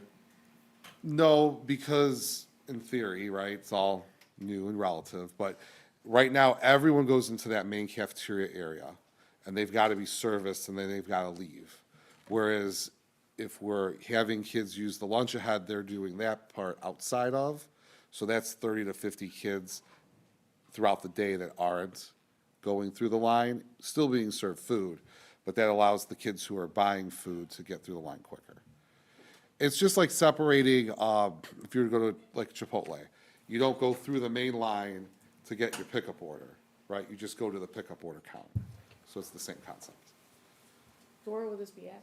This is gonna be in the back of the high school. Mark's better with the north, south, east, west than I am, but, it's in the back, it's in the back corner, it'll be in the back corner of the high school, in the, cafeteria itself.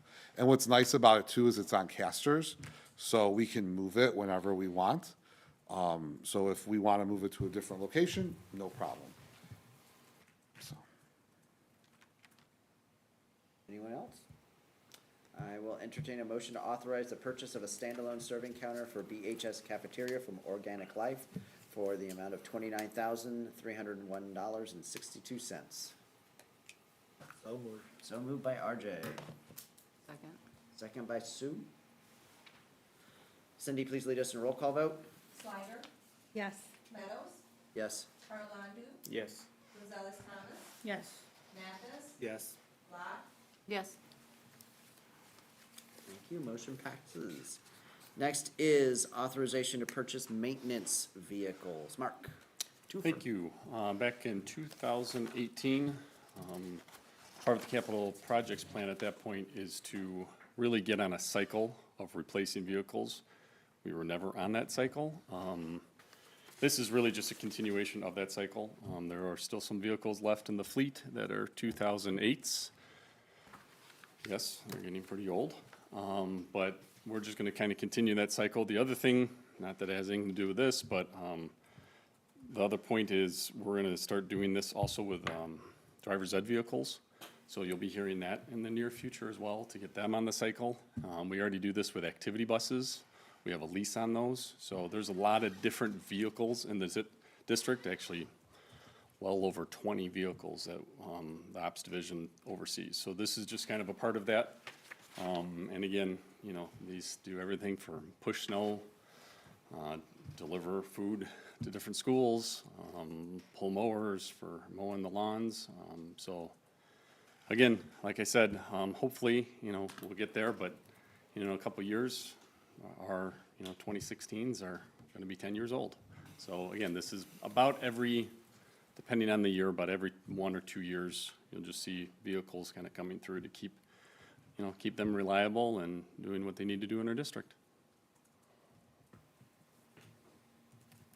So we're selling two from 2008. Yes. And, but And- so we're buying, so two of the three that we're getting are replacing those. Yes. And the other one is actually for the HVAC technician position that was approved a while ago, but we've just kind of been filling in the vehicle now for that person. What is cooperative pricing? Cooperative pricing is basically, you know, there's different cooperatives they can go through, like Sourcewell, Omnia, so they've already basically, well, the easiest way to explain it is they've already really been bid out. So instead of actually bidding out the vehicles, this pricing was already done. Okay. So we're a part as a district of a few of them. Sourcewell and Omnia Partners is the main two, so this is meaning that that has already been done.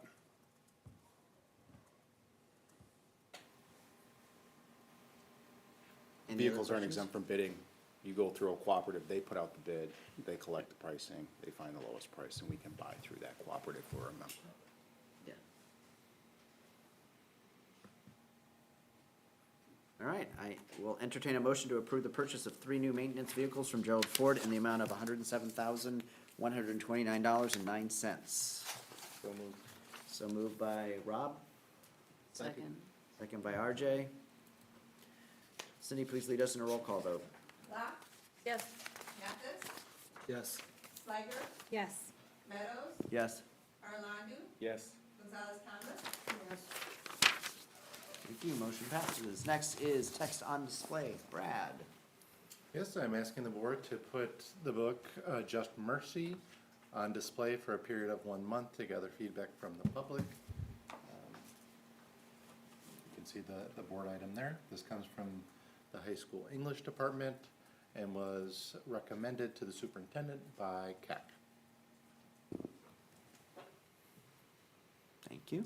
Any questions? Okay.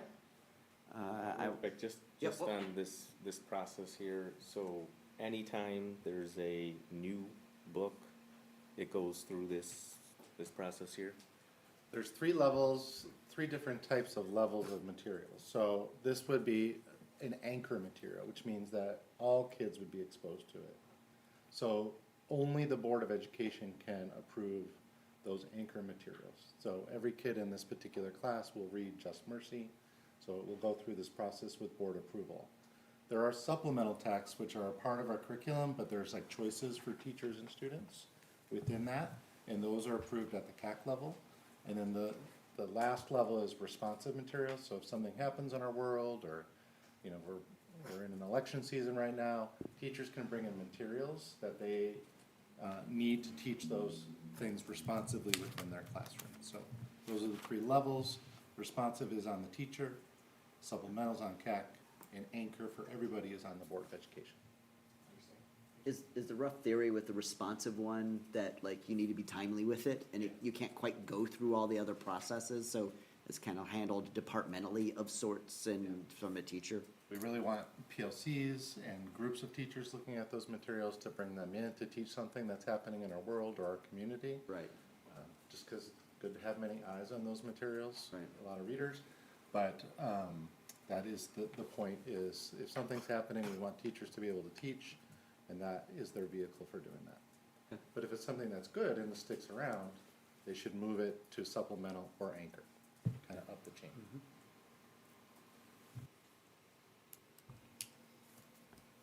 All right, and if there are no other questions, I will entertain a motion that the Board of Education place Just Mercy, a story of justice and redemption, on display for a period of 1 month in accordance with the BOE policy 6:210 instructional materials.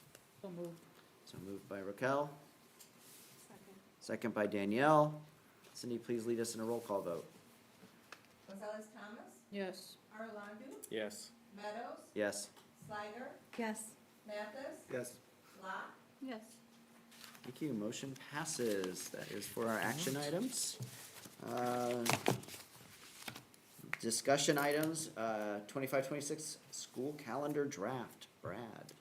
Yeah, this is your first look at the school calendar for next school year, the 25-26 school year, which that date seems amazing to me sometimes. But around this time of the year, we start getting phone calls in the curriculum department with people who are amazing planners because they start asking about when the breaks are going to be for next year because they're planning family events and things like that. So we try to bring you a draft of the school calendar. I can't get my life together like that, but a draft of the school calendar this month, and then we would bring it to you for approval next month. I'm a big believer in small tweaks in the calendar because that allows people to kind of adapt to that. You can see just a couple of tweaks. We would start school on a Thursday. One, this gives us a tiny little buffer for construction at HC Storm, but there's also a lot of learning that we have to do with our staff in those beginning days of school, right? So like we want to start the school year off great, and so that we would have 2 institute days and 1 work day. That doesn't mean a lot to the public who looks at this calendar, but teachers and staff would be engaged on those 3 days, and then we would start school with our students on August 14th. The rest of the calendar is pretty much the same, and we would end as we have before, just before Memorial Day. We try and, there's lots of calendar rules from the State Board of Education, so those are a factor. We look at our neighboring schools and like kind of where they're starting, so schools in King County around us, because our staff have kids in school there too. And then we look to some of like our partner districts, because we share a lot of students with like Fox Valley, Career Center, Mid-Valley Cooperative. So we look to see that we're in alignment with those as well. And we work with our staff to kind of bring out issues that they'd like to see in the calendar. Sometimes there's things that we can do, sometimes not. One thing that could happen before I'm off this board, I would love to get rid of that last half day. Last day of school? The last half day. Oh. What is it? I know you always have a good reason for it. Well, Could you some remind people me want one more more time? half days, but. No. Right, that half day is for our, the last remaining half day is for our parent-teacher conferences. It is problematic for parents who work. It is a weird change of schedule for them. Used to have several, but it's Oh, yeah, parent-teacher conference. it's much better now. Yeah. I mean, it's just personal Are benefit. That's all I heard. Yeah. It's much better. I forgot that's what it is. Parent-teacher conferences makes it much nicer. Parent-teacher conference. Didn't mention this last year. We got one. So if you have feedback, you can send it my personal way. agendas up here. And then we'll bring this back again with any changes. I'll make sure I note those for next time. And then you'll have a school calendar in November for all of those early planners. And then you'll work on the next calendar year as well. Yeah, we'll get started right again. It's a treadmill. Groundhog Day. Yep. Next item is the new course proposal. So BHS, again, this is something that went through a CAP process. BHS is taking a look at a new course for next year. This would be digital music production. And digital music production is a course that would be housed within our music department. So we currently have a class called Rock and Roll Methods, which is really popular with our students. It's run every semester that I can remember. It's a term class, and it's designed to bring students who might not be into performance music into the music and arts department. This would be paired with that, and gives kids some digital music production experience. Some of the projects that they propose seem pretty cool to me and very relevant to a student's life around music. A new course in a while.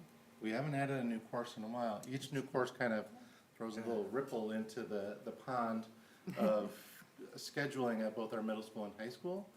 So it's been nice to kind of just deal with what we know, but this is, I think, a great addition to our music department. Yeah, I don't recall the last time we had a new, is, Probably pre-COVID that we had one of these. we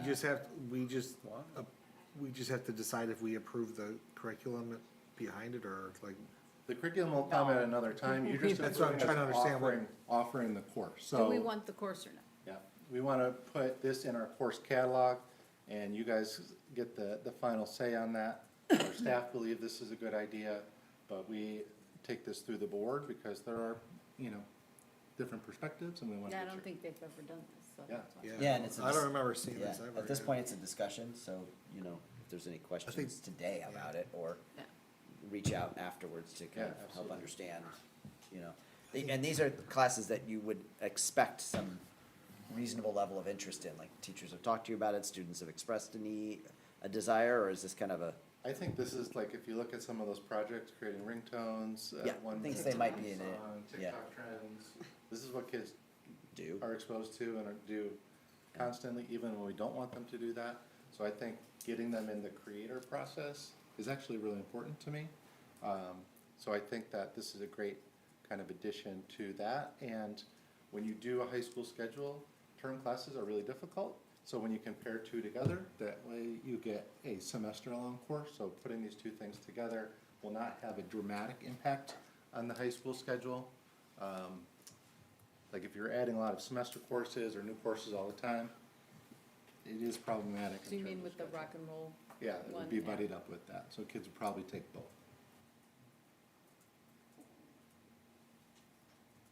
But please forward on any comments or questions, and then we'll bring this back.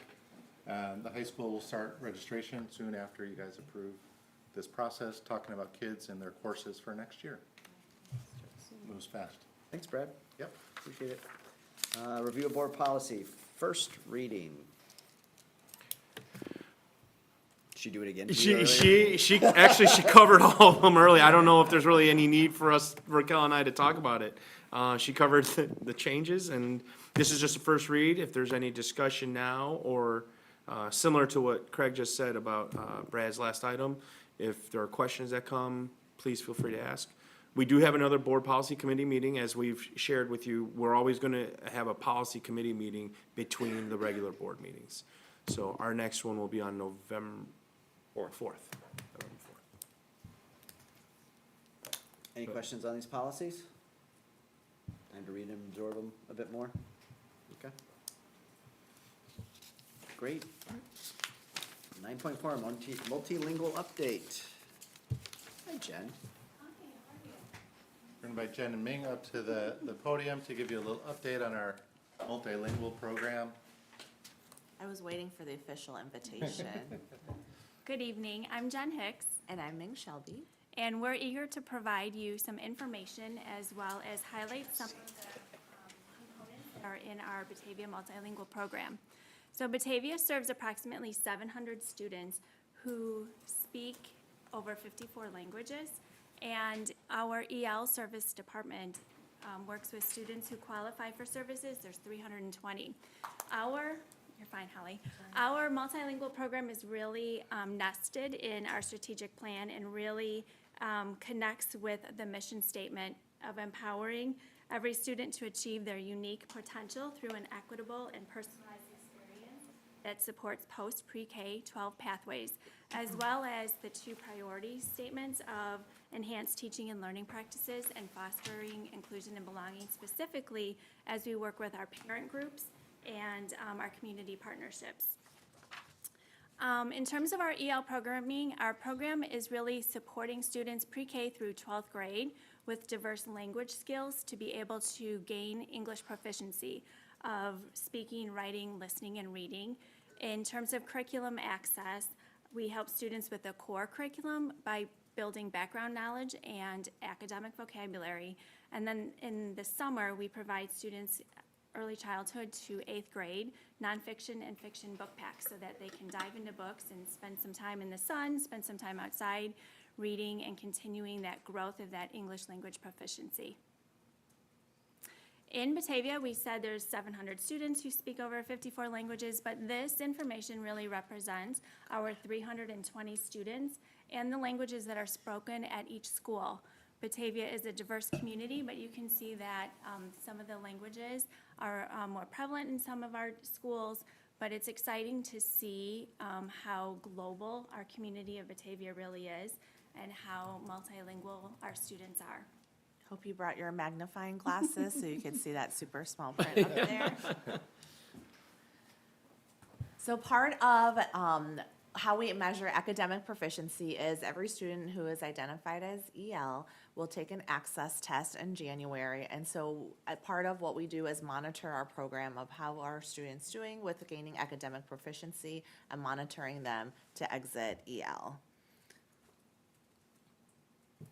Our bilingual program is housed at HC Storm. Featured on the slide is Eileen Matos, our kindergarten, first grade bilingual teacher. And the bilingual programs, the focus is really biliteracy for students in both Spanish and English. To highlight some of the supports at RMS and BHS for our multilingual learners is last year we adopted a new resource with English 3D and Language Launch. So Language Launch is for our newcomers who are just learning our language as well as getting used to the environment around them. And English 3D focuses on proficiency levels in academic language for both RMS and BHS. And then at the high school, they have the EL breakfast, these monthly breakfasts for EL students to build community and just like a time for them to all get to hang out together and be together in a very relaxed setting. And then last year we partnered with Plus Me Project. So you'll notice in the photograph on the left is the CEO and president and founder, Richard Reyes, and he got a chance to bring our students together and share like what's important about your story. You can see in the back of the slide, they're generating their own stories. Where were you born? What's your family? Because every story matters and it's important to share. So that was a unique opportunity for both students at RMS and BHS. So this slide really talks about the support our EL students get during the school day. At the elementary level, we've been consistent with push-in support and win time, so they really have that attention. And then at RMS and BHS, our co-taught classes, and in super small font, we really wanted to test your eyes late at night. Those are the classes that are currently co-taught, and BHS this year expanded the levels of math classes that had support. And then there's a EL Study Skills class that students get that targeted support with academic language, and then at middle school, Bulldog block as well. And then at BHS, there's a bilingual counselor that helps students navigate all those things relating to academics, to life, all that kind of stuff that's really important for a high schooler. As we look at fostering inclusion and belonging, we really want to highlight our district initiative of communication. So our families let us know how they want communication how they want to receive that communication. And so with Holly's help, we are really breaking down those language barriers so that families and students have access to school information and communication for all families. And along those lines, we have purchased interpretation equipment. That's that suitcase that's up there, and we actually used this at our last BPAC meeting. We had a presenter who was speaking in Spanish, and we had a family in our audience who could speak Arabic and English.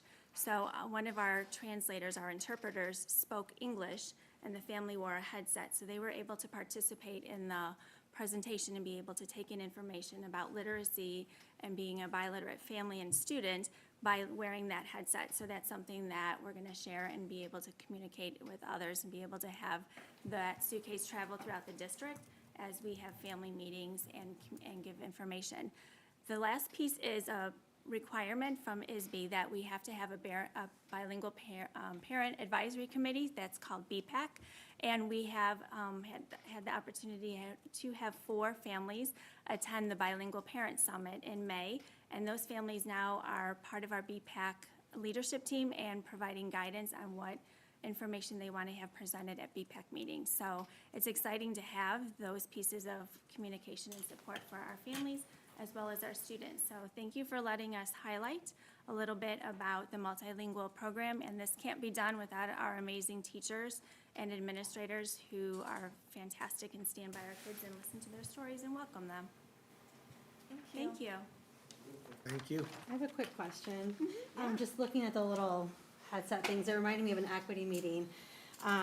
Will these ever go to like the actual in class so that when teachers, let's say it's art class, and they have a student that maybe is newer and they're not able to speak English, instead of depending on another student to maybe translate and take away from their time, but to utilize these in class, are we at that point, or is that something, like, do those work for that purpose, or? They would not. This particular system operates on like radio waves. It doesn't hook up to the Wi-Fi.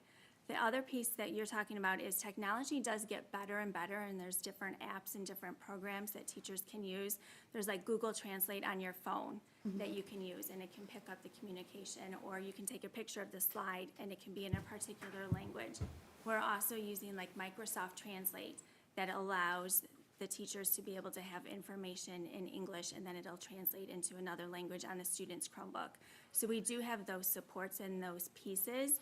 Technology is fantastic. It's breaking down barriers. And the other piece that we are trying to navigate and balance is that ability to have our students also practice in English. So we have that bridge to be able to translate for them, but also continue to build that English proficiency so that they can work on those English reading, writing, and speaking skills. So we're trying to navigate both. But we do have technology. We work with Dave's department all the time as new things are coming out, and sometimes it's like, oh, I went to this conference and we heard about this device. Can we use it? And then we work with our tech team to try to see if we can use our filter, is that the right word, Dave? And our pieces of. He's like, yeah. This is why we have to Close work enough. as a team. Close enough. So that we Don't can get find out critical. what we can use. But this is really handy because you can use it outside. You don't have to, the Wi-Fi requirements. And so I think as the technology gets better, it would be great if all of a sudden you could put on a headset and it would automatically translate into the language that you could understand, but we're not quite there yet. That's what I think one of the one of our art teachers was talking about that. Like, they show like tours in different museums and the people are Yes. talking and the Yeah. people have the headsets. Yeah. Yeah. And she was just talking to that point. It brought into my mind, like when we do have parents who are non-English speaking calling to our schools, is there anything like that where like real time they can talk and it's being translated to those parents on the other end of the phone? Yes, we have an interpreter service that you dial in, and then they have a translator that will do that interpreting and translate so that parents have that information. We use it all the time in IEP meetings, or if we have EL meetings or pieces like that. It's on our website. All of the teachers in the district can use it, and it's really efficient, and it's a great way to connect with our families. So like And if it's in someone both- calls Storm, they just say like, please hold, and they get the translation Yep. system? That's Yes. great. Yeah. Sorry, thank you. I just Oh, was you're looking at that, and welcome. it jogged one of our equity meetings and Yeah. that kind of thing. Right, thanks. Thank you. I have a few questions. Oh, yeah. So it says the percent of students exiting in the 5 years. Is that our goal is to have them exit in 5 years? And then does this include the any graduating students?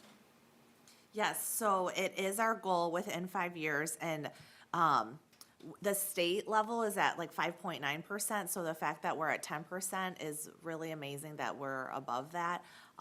And the access, it's a little bit tedious, but there's this big window of opportunity that occurs during 4th and 5th grade. So students who come in during kindergarten are identified as EL. Our goal is always like during that 4th and 5th grade, that window, that they'll exit at that time. Okay.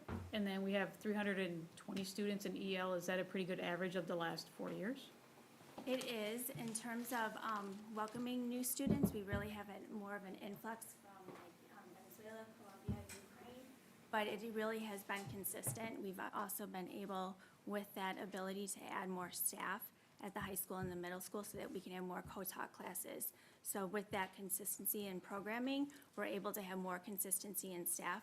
Previously, when our numbers were lower, we had more mobility of staff and we had to move them around. But now in the secondary level, we're able to see that we can have co-taught classes in science, social studies, ELA, and math at the middle school. And then we've been expanding as we've added more staff at BHS to have more students in those classes that are graduation requirements. So outside the core classes, what are their supports, like when they take electives? That's a great question. You want me to answer it? So we're excited that our students have the opportunity to take electives. Sometimes in some schedules, they may not be able to take an elective course because they are in another class working on their English. But our structures and our priority at Batavia has been to have students continue to have those elective options. In those support classes, their EL teacher can work with them in terms of like using some of the technology to be able to use to understand what is happening in class. The EL teachers also partner very closely with the teachers who have the EL cluster to say like, let's front load some academic vocabulary, or what are some things that you're working on that I can help and support. So that's, some of those ways, Raquel, that we kind of work and help. And then how many endorsed EL teachers do we have? Great question. We just did the Yeah. math on that, Raquel. So all of our EC teachers are also EL endorsed. And then we have about 34 staff members across the district who are endorsed. And that is also a goal for us of having more teachers who are endorsed so that they can support across multiple areas, not just areas where there's. So what's the goal? Like, how many teachers would you like to have endorsed? Every single one. Is it too bold to say 100%? It's up to you, I'm just curious. Yeah, I think so, because here's the thing is like the strategies you learn during your ESL endorsement, I went through it many years ago. It's good practices for all students. It's not just for one group. So if our 100% of our teachers are endorsed and have this, then they can impact far more students than just like a subgroup of students. And many college courses for teachers right now are offering the ESL endorsement as well as your general ed and your certificate. So there's a lot of combinations that are really, our recent grads are really, are coming to us with that endorsement.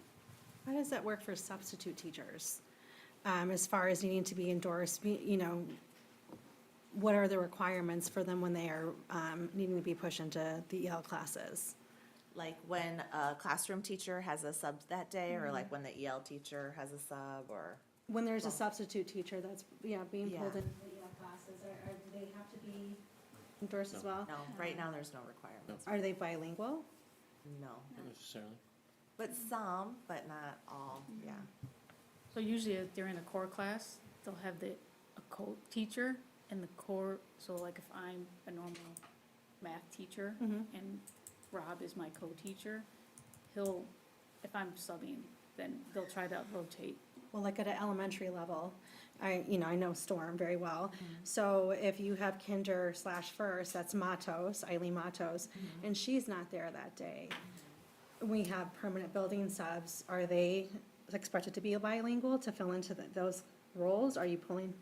They don't have to be. How does that work for communication? Many times our students are able to understand Is it English. kindergarten? Yeah, yes. And they're receiving their instruction in half English and half Spanish. So as we're working toward that goal of English proficiency, they are being, they're receiving communication in both languages throughout the whole day.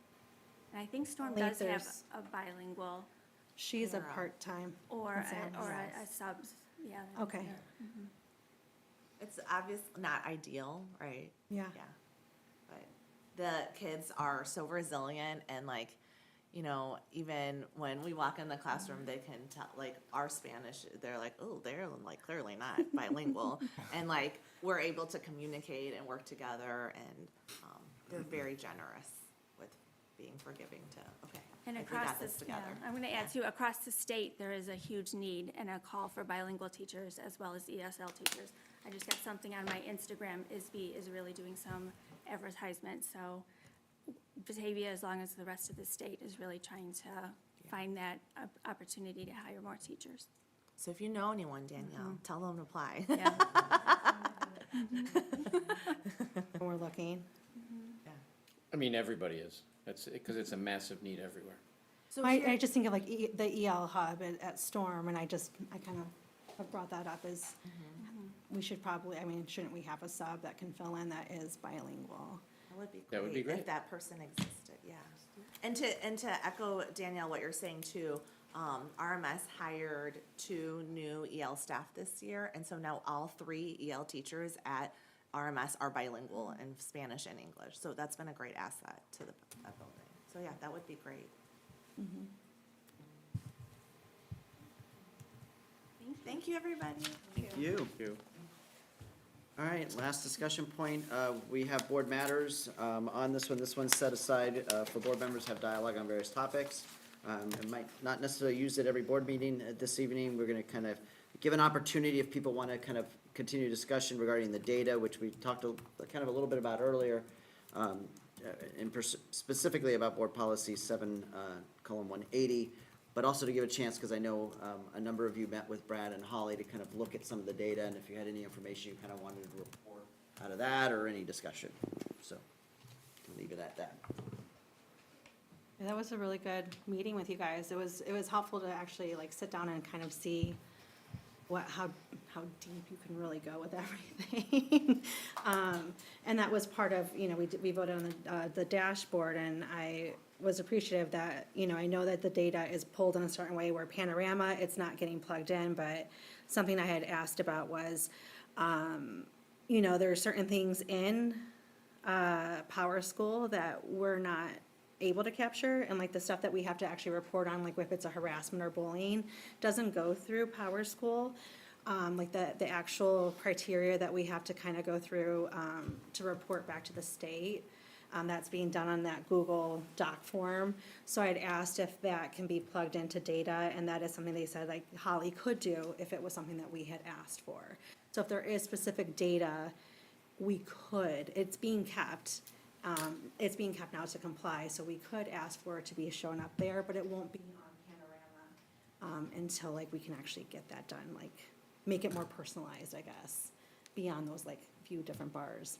But it was really interesting to see how far done, like all the stuff that's kept. Yeah.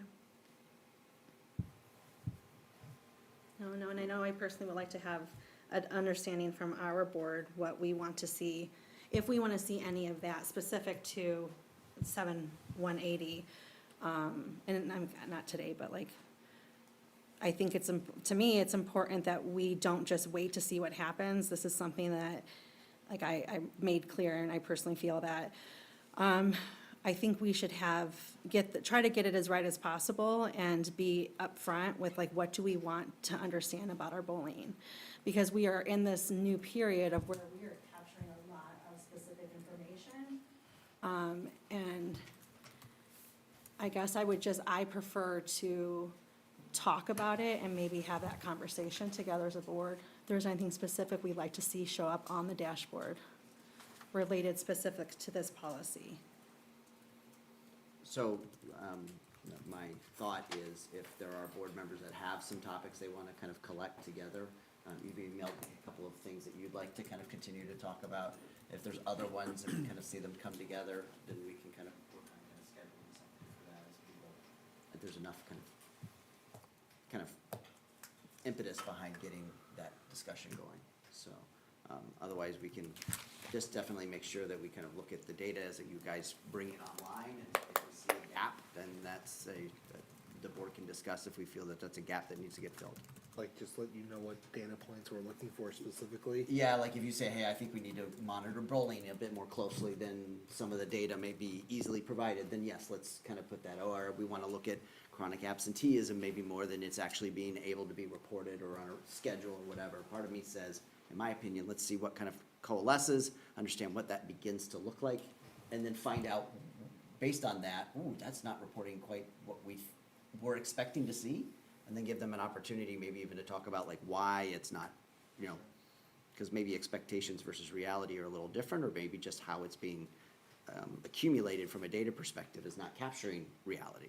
I think this is, we're talking specifically to the bullying policy, Yeah. not to any other part. So when I ask my questions, and that's where I think a discussion might be important, because it's, if I'm understanding correctly, the data that we are now capturing is not on the dashboard. It will not show up on the dashboard.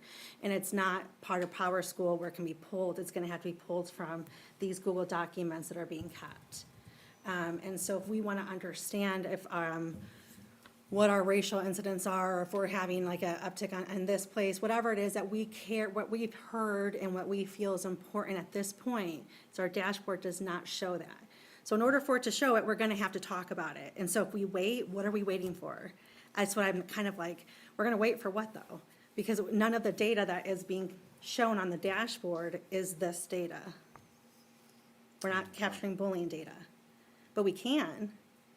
But we would decide as a board, do we want to show it on the dashboard? Do we want to have it presented in a certain way? Do we want to present it to us? And I think that's why I'm asking for a further discussion as a board. So how do we get that done then? We have, like you're saying, solicit feedback? Basically, and opinions then- from each of you, like, yes, I'd like to discuss this topic further. I think, I think it should be something that's presented to the board. I think it should be something that's shown off, put on a dashboard element or whatever, to kind of do that and kind of do that as a part of potentially a special meeting or a lighter meeting we have coming up, which November's a long meeting, so it'd probably be a special one. Well, yeah, I mean, one of the main things that I was hoping for was to see the data on incidents, types, stuff like that, to be able to compare to see, you know, one, if there's a way to measure, if there's a way for us to have a baseline, so then earlier in the school year, so then we can have a spot to say where, if anywhere, was there an improvement? If there's any type of data that we have that's readily available now to see, so that we can then say, are these areas for improvement? Or if that's Tom's decision to make, cause, you know, so that we're not saying, improve on this area, this is, you know, 'cause Right. kind of the balcony versus the dance floor thing. Right. But to understand what areas of data you're using to drive decisions that you're making or practices that you're implementing, that's what I would love to see, like, that's kind of my thought process on it. I thought that was, maybe I misunderstood, but I thought that was kind of the driving factors behind seeing some of this data, was so that we could, I don't need to say everything I just said again, but Understood. set a baseline, Okay. track target data. I mean, is there anybody that feels that shouldn't be looking at the data? I mean, is there a base understanding of, like, go ahead and collect it, present it to us? So we understand what that is? I mean, save off an email process, you know? But you need to be very careful of That's gonna be, like, we may end up having to end up in closed session if, depending on what the. what data you is, put what on it's there. attached to and that sort of stuff, so. I don't think any of us would expect it to drill down so deep. I don't think that's and I think that's why we need to have that discussion, Yeah. for sure.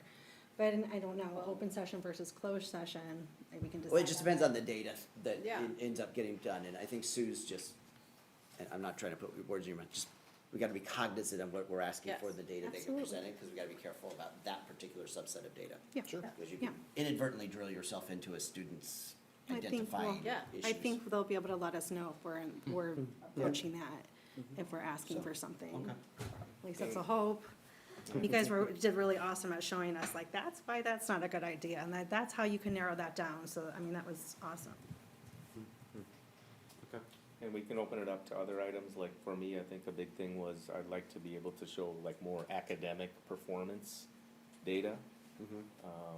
And I talked about this scenario at our meeting is, I'd really like this dashboard to be used by prospective new families wanting to move into this district, and they wanna know that type of information, so. Like you said, that academic piece, it was like, you can't click on it and say, what are your Yeah. SAT scores? But we Right. could have Holly show the static Report, images, yes, but eventually, like, bring that all Yes, together. yes. So would it be like a board meeting that's not specific to this policy, but just in data as a whole? Can Maybe. we do that? Yeah, Like, we want this on data dashboard, this is the data, and have that discussion on what's important to us as a majority?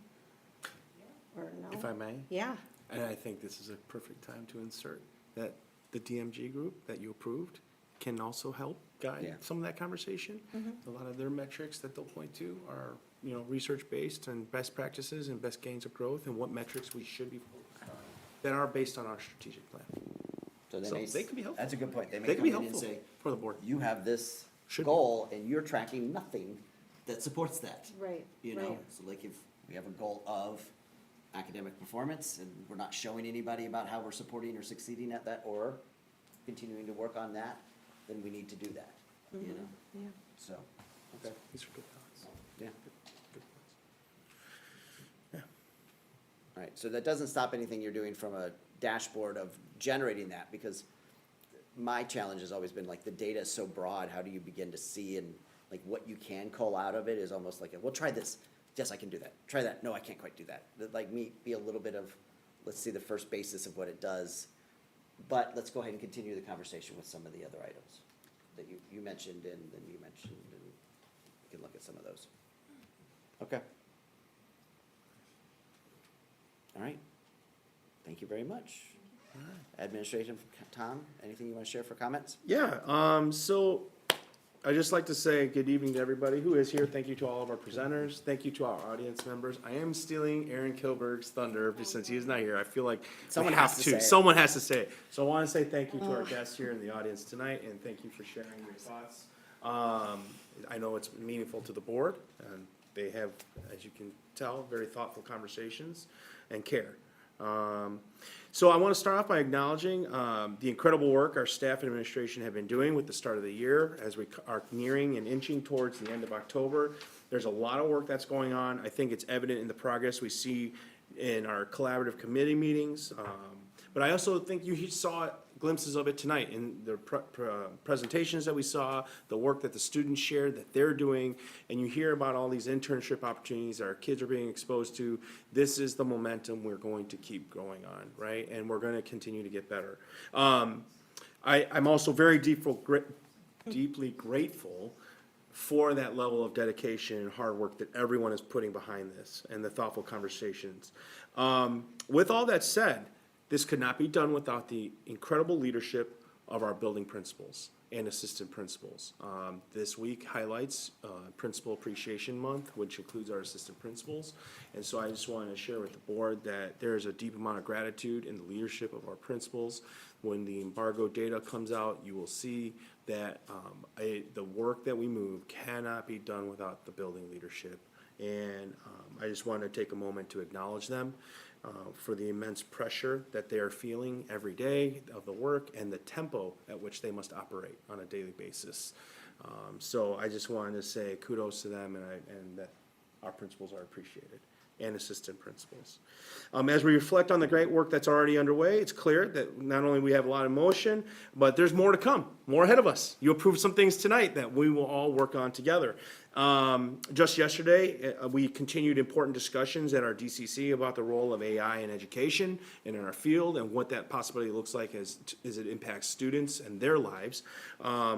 We're also, as you saw tonight, you approved some things here that were a part of the work that we've done in our committees that are responsive and create an environment that's responsive to our student voices and needs as well, and our staff, such as the approval of the anchor text to be displayed tonight, right? And that was a direct reflection of conversations that came out of CAC, but conversations that emerged from student voice and teacher voice. So, I think if you're ever searching for examples when you're, engaged in a conversation with the community, in your spaces that you live in, these are great examples for you to draw from. I also want to express my appreciation for the board's decision on approving some of the work that we're moving forward with tonight, such as the dashboard and the auditing group that we're going to be using as part of our strategic plans calling, right, for next steps. I think this is going to help us all move forward and do this together as an entire district. And next month, I'm excited because we're going to begin reviewing our building and district level data with the board. So building principals are working very hard right now to prepare the presentations for next month's board meeting. All 8 buildings will be going forward and presenting to you at the board meeting. Then the following month, the district will be presenting to you at the aggregate level as a district. So I'm excited for you to hear about the great things that are happening. But you're also going to get a glimpse of what each building is identified as, what some areas of targeted, prioritized work is for their building with their building leadership teams. So we're super excited for that presentation as well. I think I don't believe our buildings and our leaders are falling into a trap of we're good. I think they're what we're all trying to do is say, here are some great things we're building upon, right? And areas that we're looking to reflect on. And then on a final note, I do want to take a moment to thank our RMS teams for their work today during the whole situation. Being personally on site, I was able to witness firsthand the care, collaboration, and professionalism of everyone involved. I also want to reinforce my appreciation to BPD and Chief Mazza for being on site and responding as quickly as possible when the situation was brought to our attention. I think it really just reinforced for me how deeply committed we all are to the well-being of our students, the collaboration, working together as a team. People dropped everything that had to be happening on this school day and responded to things. And so, this is, again, one of those processes where we also spend time looking at our own internal feedback. We look at feedback. I know we've heard tonight some questions or concerns, and we do hold after-action report meetings so that we can break down what went well and what are some things we have to shore up. But I wanted to thank our RMS team for how responsive they were. All right. So that concludes my comments. All right. Board comments, Sue, do you want to start? I'm good, thank you. Okay, thank you. Rob? She gives you no time to prepare. That's all. I needed a couple You minutes to didn't think know it was about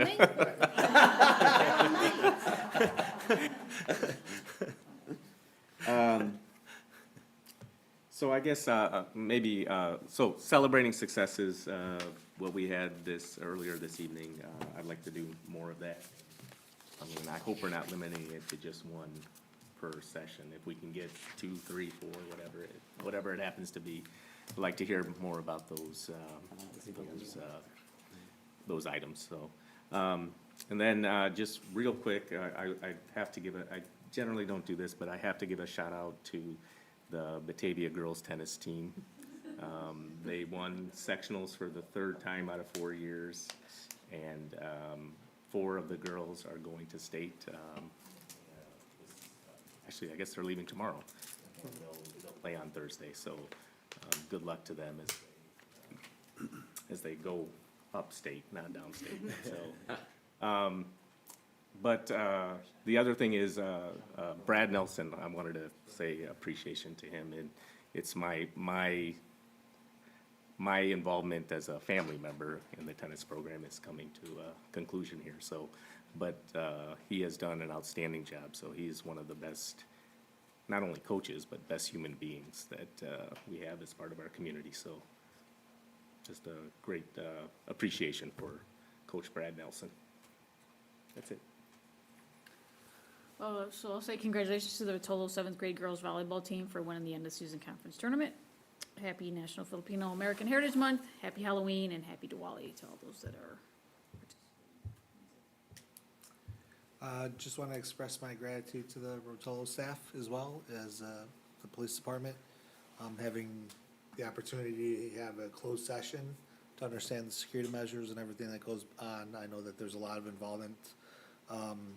Seeing on social media the public's desire for knowledge and understanding what's going on, it's understandable. And as a parent of a child who's at Rotolo, it's understandable to stress and want to know what's going on every single second. But I know that you are all taking care of the school and the students first, and then you're gonna respond when you can, so I appreciate it. So, just expressing my gratitude for doing that. That's all. That was really nice. I think this is the only day that I was happy about my daughter being home with the flu. Just scooch over a little bit. She's a Rotolo student, so, yeah, thank you. And I mean, I hear definitely we as parents are concerned, and I responded to you, Tom, and I appreciate the transparency. I don't know the timeline behind everything, and we don't get details, understandably.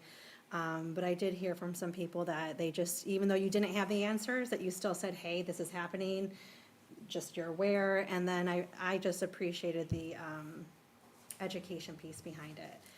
So again, I don't know the timelines, but just reading through that, again, that's what I want to say. But it's always hard when you do have your student in the school, because that's a piece of your heart.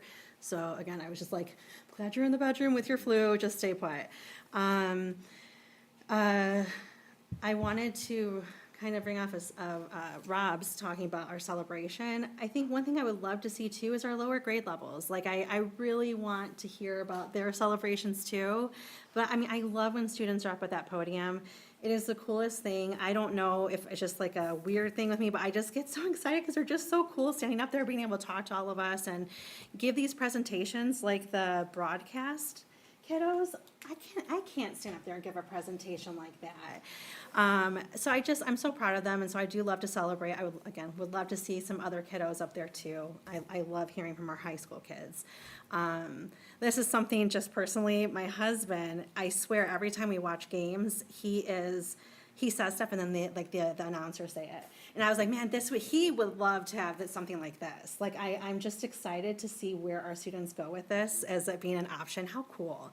I mean, it's really, really cool. And then yay for all the collaboration, and I think that's all I have. I'm grateful for our new student ambassadors and just the celebrations that we can have with our kiddos. From my perspective, I took a few notes, like lower grade levels and closed session and some stuff, so we'll talk about that later. The RMS, just kind of one of the interesting things that I'm kind of continually learning as my first year as board president. I got a phone call from him as he's driving over to say, hey, I just want to let you know this because I don't have a kid in school right now. So I don't get the emails, I don't get the notifications and all that other stuff. So he let me know, and we talked about kind of like, when do we let the board know? And when like the decision really that they determined was kids first, safety first. Let's get a grip on understanding what's going on, make sure the parents all know, and then let us know, you know, kind of thing.